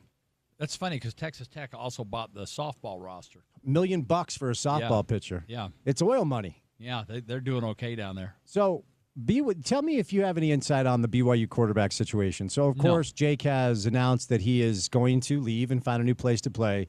McKay Hillstead, who has some experience at Utah State, this Trayson Bourget kid who played at Western Michigan. There is this groundswell of BYU fan movement for the Bear Bachmeier kid. I've seen McKay play, and that's it. Any idea how this is going to shake out? Well, I've seen McKay play as well. I covered him extensively at Sky Ridge High School, and then I called a couple of his games at Utah State. I like him. I like him a lot. He was a winner in high school. I think the problem you have with Bachmeier is he hasn't gone through the system like McKay has, so there's probably an advantage there. But I feel like either way, there's going to be growing pains there because none of those quarterbacks have taken any meaningful snaps whatsoever for BYU, and it's tough. It's just the way it is. So I don't care what you've got around it. If you don't have somebody behind center that everybody has confidence in, it's just going to be a rough year. There's not much you can do about it. The good news is their opening game is Portland State in Provo. Yeah, and their second game's not bad either. Stanford, they're not good. I don't know much about Stanford. Well, they have an this interim year. coach for an entire year, Frank Reich. So we got Portland State and Stanford and Provo, and then they're on the road at East Carolina. Yeah. It's a soft landing spot for whoever wins the job, which if you're a BYU fan, I think you have, I don't know that UCLA is going to be a world beater, but Utah has to go to the Rose Bowl week 1. I like that opening matchup for Utah because it's like a brand name that's not supposed to be awesome, so you probably should win it. But if you're BYU, you kind of like the soft landing spot as a result of the ambiguity under center. Well, and honestly, Hillstead probably. Well, let's say Retzlaff's still here. Whoever's number 2 is without doubt was going to get some time in at least the opening game, if not the second and third games anyway. So now they're just going to get all the time. We'll see how that works out. But yes, you are correct. That is fortuitous that happened to be the scheduling under the circumstances of what they're putting up with there. So, Dave, we lost Frank last week. Yeah. He was like a second father to me. I've known him since really I was a baby. 93 years old. Look, we were talking about this earlier on the program, and yesterday we did an entire show dedicated to his life and legacy. He just was one of those people that made you feel like you were his friend. No matter what. What was your experience like with Frank? Even when he was at the height of coaching and he was busy, he still the way he treated me never changed. It was always great. I'll tell you one quick funny story. When he was actually coaching and they were playing in the Salt Palace, and this is how gracious he was. He would come and do a live interview with me after in the newscast occasionally. Not a ton, but occasionally. And we were set up after one game at the top of the lower bowl of that bowl, and it's like sports comes on like at 10:25, and he's not there at 10:15. I'm panicking, so I run all the way down to the locker room. Frank, we're on in just a few minutes. He said, "All right, I'll be right there." And I said, "Okay, we're right at the top of that bowl." So I come out, I run all the way at the top of the bowl. I look down, here comes Frank. He runs all the way to the top of the bowl. We are both so completely out of breath, we can't even speak. And I'm asking him question after question, and he's giving me 2-word answers because neither one of us can breathe because we're completely out of breath. But he was there, and he showed up. And, after we only did like a 2-minute interview, and it was I think we finally just said, sorry, folks, we're gassed. Yeah. We don't do this for a living. But how cool that he still took the time to run all the way up there and do that. And he would do that a lot. I love the man. And, and he never changed. Yeah. Right to the bitter end. I saw him maybe 6 months ago, and, he wasn't in great health. But and as serious as he was about coaching, a lot of people don't see the really serious side. I'm sure your dad did, and you probably did a little bit. He always had room to have a little, to not take himself too seriously. How about getting kissed by Morgana, the kissing bandit? Yeah. It was interesting. We had Grant Harrison on earlier, and for Jazz fans, you may not know Grant, but you know Grant. I know. If you went to a game during the course of the first 30 years of this organization's existence, you know Grant Harrison. Grant essentially is responsible for making the Bear the mascot. Yeah. He is the one that hired John Asby, who was the original Jazz Bear, who became one of the most beloved mascots in all of America. Any promotion or game op situation at the old Salt Palace, then throughout the course of the first 25 years of the Delta Center, was Grant Harrison. And I did not know this, but he told the story earlier in the show, and you should listen. As somebody that mistreats your staff entirely and doesn't know the names of the interns, that's baloney. Frank Layden used to come to every promotional meeting every week. They would have promotional meetings. Grant would run it, and Frank would show up and then participate in the meetings and talk about what he wanted the promotions to be. He was the GM too, but yeah, that's but still, awesome. Can you imagine a head coach in pro basketball today sitting in a weekly promotional meeting to talk about what he wants halftime to look like and who's going to sing the national anthem and all that. That's wild. Yeah, he was very invested, and he cared about everyone. He did. And didn't matter what your role was. You were important to him. Yeah. Yeah, so sad day losing Frank last week at the age of 93. Yep. All right, give us a tease for television gold tonight at 10:35 on KMYU for 17 minutes. Yeah, content, though, is going to be filled primarily with Spence. Yeah. So I'm doing 4 hours. That's about 7 minutes. So Take your time tonight. I'm doing 4 hours of radio. Now I've got to fill your TV show. Yeah. As the unofficial program director at KUTV, I'm not surprised. Yeah, there you go. So that's coming up tonight on KMYU. You want to give a tease? Or? I'm not going to tell you all the questions, but we're going to talk a little about Big 12 because you were down there. I was. We're going to talk about the Open. Why can't we just call it the British Open? Why are they anointed with just the Open? I don't know why they made that change. I don't know, but I don't like it. But anyway, we're going to talk about that, and we're going to talk a little bit about the Jazz. And what is with load management in Summer League? It's just stupid, but we're going to talk a little bit about that, and that's all coming up tonight on KMYU Television, following 2 News at 10. David, good to see you. Thank you for filling 17 minutes of content on the radio. Thank you, Father Checketts. Thank you. Blessings upon you, Dave. Thank you. I need them. All right, 3 hours down, 1 hour to go. The final hour of the program comes your way next, right here on ESPN 700, 92 FM. We are proud to be part of Utah's ESPN Radio Network.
All right, let's get it Drive at 5 time, Tuesday afternoon style, about 7 minutes past the hour of 5 o'clock. Scorching hot Utah summer day outside.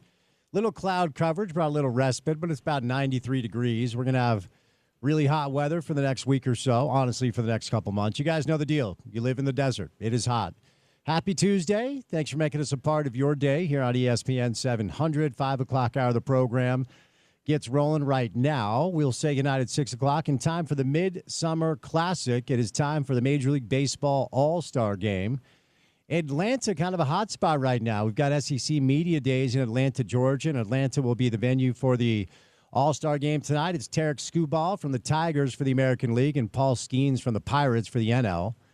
The AL has won 10 of the last 11 All-Star games, so that comes your way on the radio station tonight, right after we say goodnight at 6 o'clock. Had a fun show today with a lot of good guests. We started things off today with Grant Harrison, who was the VP of Game Ops and Promotions for the Utah Jazz for 44 years.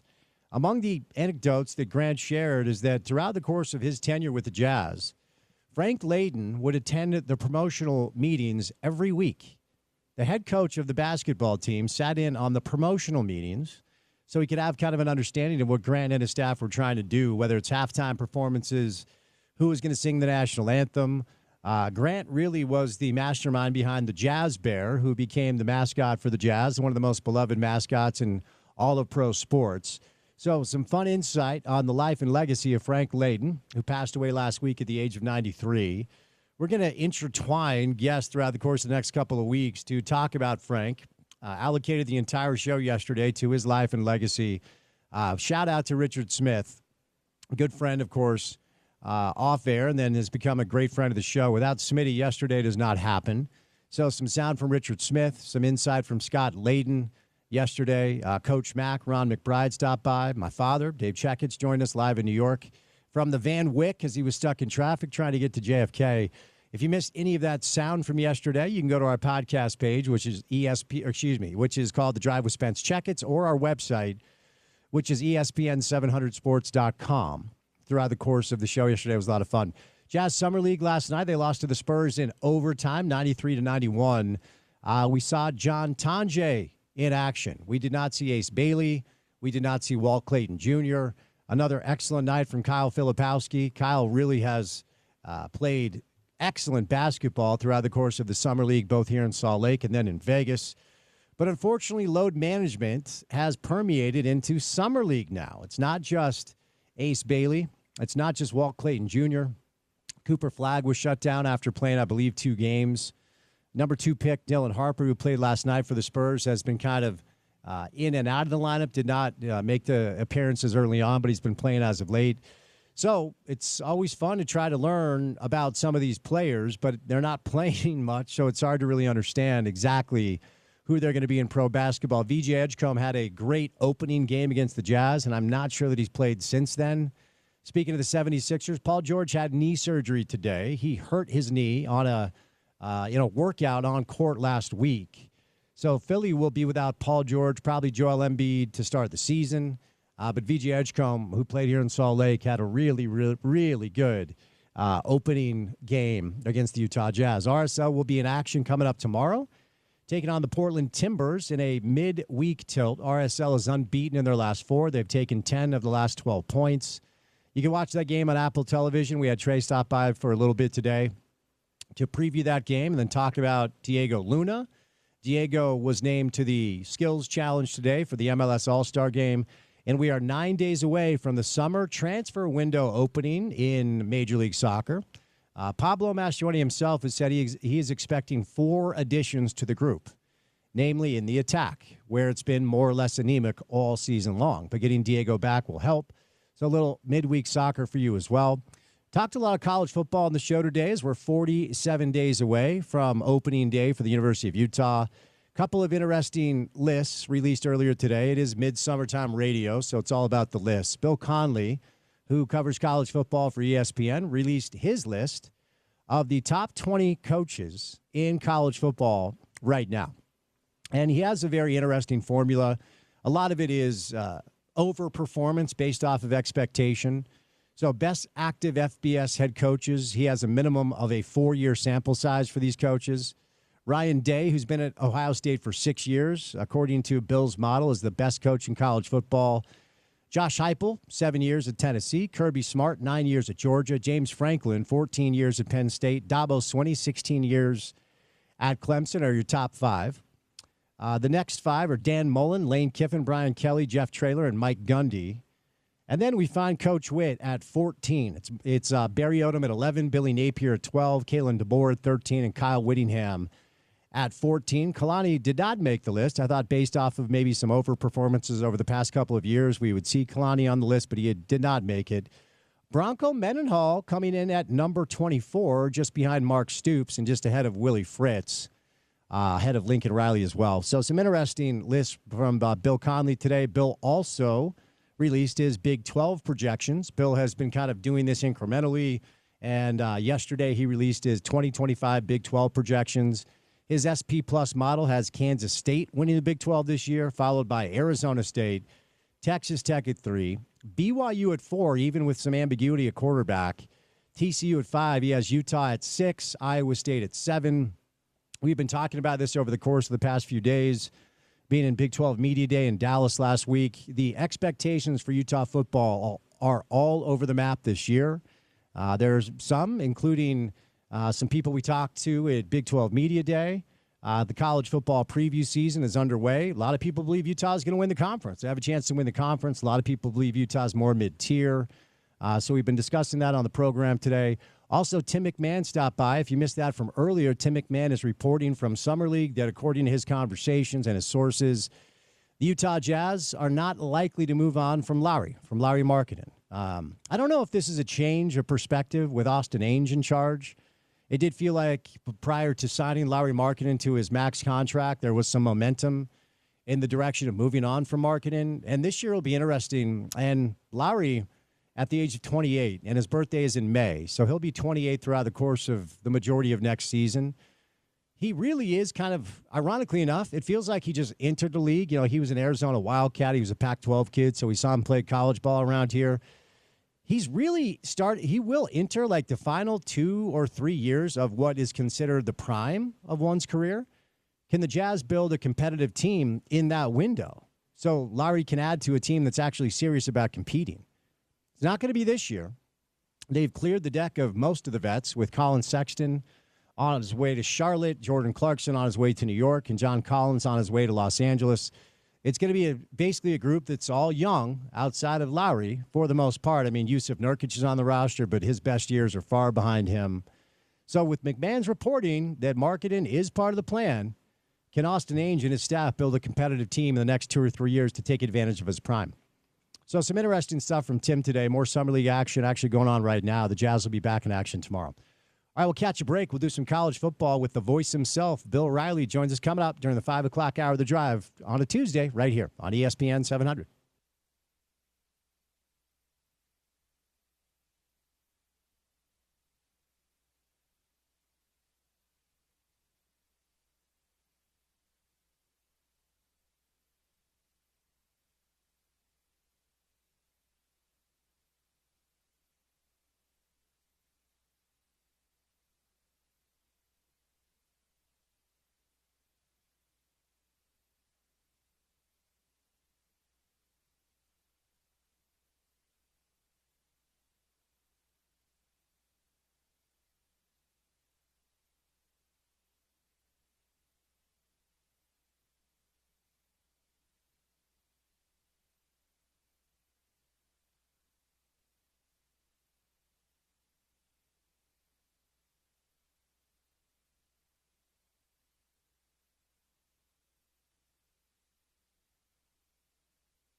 All right, we got the Major League Baseball All-Star Game coming up on the other side, live in Atlanta at Truist Park. Atlanta, a busy city this week in the world of sports, as the SEC Media Days are being held there as well. AL has won 10 of the last 11 All-Star games, so it's been pretty dominant for the American League. They're the Vegas favorite to win the game tonight. Frank Layden would appreciate that we have the All-Star Game tonight. It is Tariq Skubal from the Tigers and Paul Skeens from the Pirates. Those are your starting pitchers. Bottom of the first, Paul Skeens versus Yes, it is Paul Skeens versus Shohei Ohtani. Bottom of the first. Aaron Judge, of course, from the Yankees. So we got a little All-Star Game coming your way on the other side. Are you prepared for tomorrow when it's the slowest sports day on the calendar, and it's like only the ESPYs? Is that all that's happening tomorrow? Well, there's probably some international soccer, because there always is. Probably some cups on the line, I would imagine. But, yeah, I believe the ESPYs signals the slowest sports day on the sporting calendar. I tend to agree with you. I'm not an awards show guy in the slightest, so I'll catch up the recap. How's that? Fair enough. I'll get the write-up of the ESPY winners and the happenings. Summer radio, we got Open Championship coming up this weekend, so maybe we'll do a little golf. But, yeah, now is the time of year where we just, pull up lists and debate, is Coach Witt the 14th best? I don't know. I have no idea. Does 14 feel right? Let's debate whether or not Kyle's the 14th best coach in college football. I'm going to go a little higher just with Homer. Maybe a little bit, but you see it. It's close to home. What he does with less versus what others do with more sometimes. I'm going to go Kyle because here's the deal. Utah's pretty comfortably usually a top 15 team. That means for me, Kyle's a top 8 coach. I think he's top 5. It's too bad you said top 8, but whatever. Yeah. We can disagree. It's too bad. I didn't say 8, just in the top 8. Could be higher. All right. Well, we can disagree on where we think look, it's an exercise in futility. We could disagree until kickoff if you wanted to. 47 days away. 46. No, I thought, didn't the big voice dude say 47 today? Maybe. I don't know, man. All right. Well, Major League Baseball All-Star Game comes your way coming up on the other side. I will be on TV tonight with Dave Fox at 10:35 if I can make it there in time. We call it 5 Questions with Spence. How about the nerve of Dave rolling in studio and be like, we've got to fill 17 minutes tonight. And we're filling 4 hours, and now I got to go fill half of his show. Listen, 17 minutes, that'd be one guest, and we're done. We wouldn't even need to book a guest. You wouldn't even need me, to be quite honest with you. Well, I need you to get us on air. And yeah. I couldn't do both. I'm sure you could learn. I don't want to learn. You only have to do 17 minutes of airtime. All right, so 10:35, KMYU. After filling 4 hours of content, I guess I'll go fill half of Dave's show. All right, Porter, before we get out of here, what comes our way on a Wednesday edition of the show? On a Wednesday edition of The Drive, we'll chat with Andy Larson of the Salt Lake Tribune, of course, Summer League and the like. Jason Kreis of RSL will stop by the program on a game day. Zach Harper talking some NBA and Summer League stuff as well. And, well, since it's the slowest sports day of the year, Trevor Riley's going to come in studio too. I was, who was I interviewing? I was interviewing Grant Harrison. Then I looked over, a shaved head. Yeah. Trevor Riley walked by the studio. What was he doing in studio today? He brought us some shirts. Oh, nice. For his football team. Are you hoarding? Are you hoarding them? Is how I should put that. I was going to make you wear it on air tomorrow with Trevor, but is there a medium? You don't need a schmedium? I need a medium. Okay. What size shirt do you wear? You wear a medium. You're skinny. Yeah, depends on the day. I like baggy shirts though sometimes. Okay. So stay tuned. You never know what happens when Trevor Riley is live in studio. I will tease he's got a new gig that he wants to talk about. So that'll be a fun Wednesday show. We will say goodnight for this Thursday edition. Special thank you to Grant Harrison, Tim McMahon, Trey Fitzgerald, Bill Riley, and Dave Fox for any of the sound you may have missed from the show. Go to the website, which is ESPN700sports.com. Make sure to support our podcast page. It's called The Drive with Spence Checketts. It's available wherever you get your shows. Subscribe, rate, review, say nice things in the comments. Give us all the stars. For Porter, I'm Spence saying goodnight. Major League Baseball All-Star Game comes up on the other side right here on ESPN 700, 92 FM. We are proud to be part of Utah's ESPN Radio Network.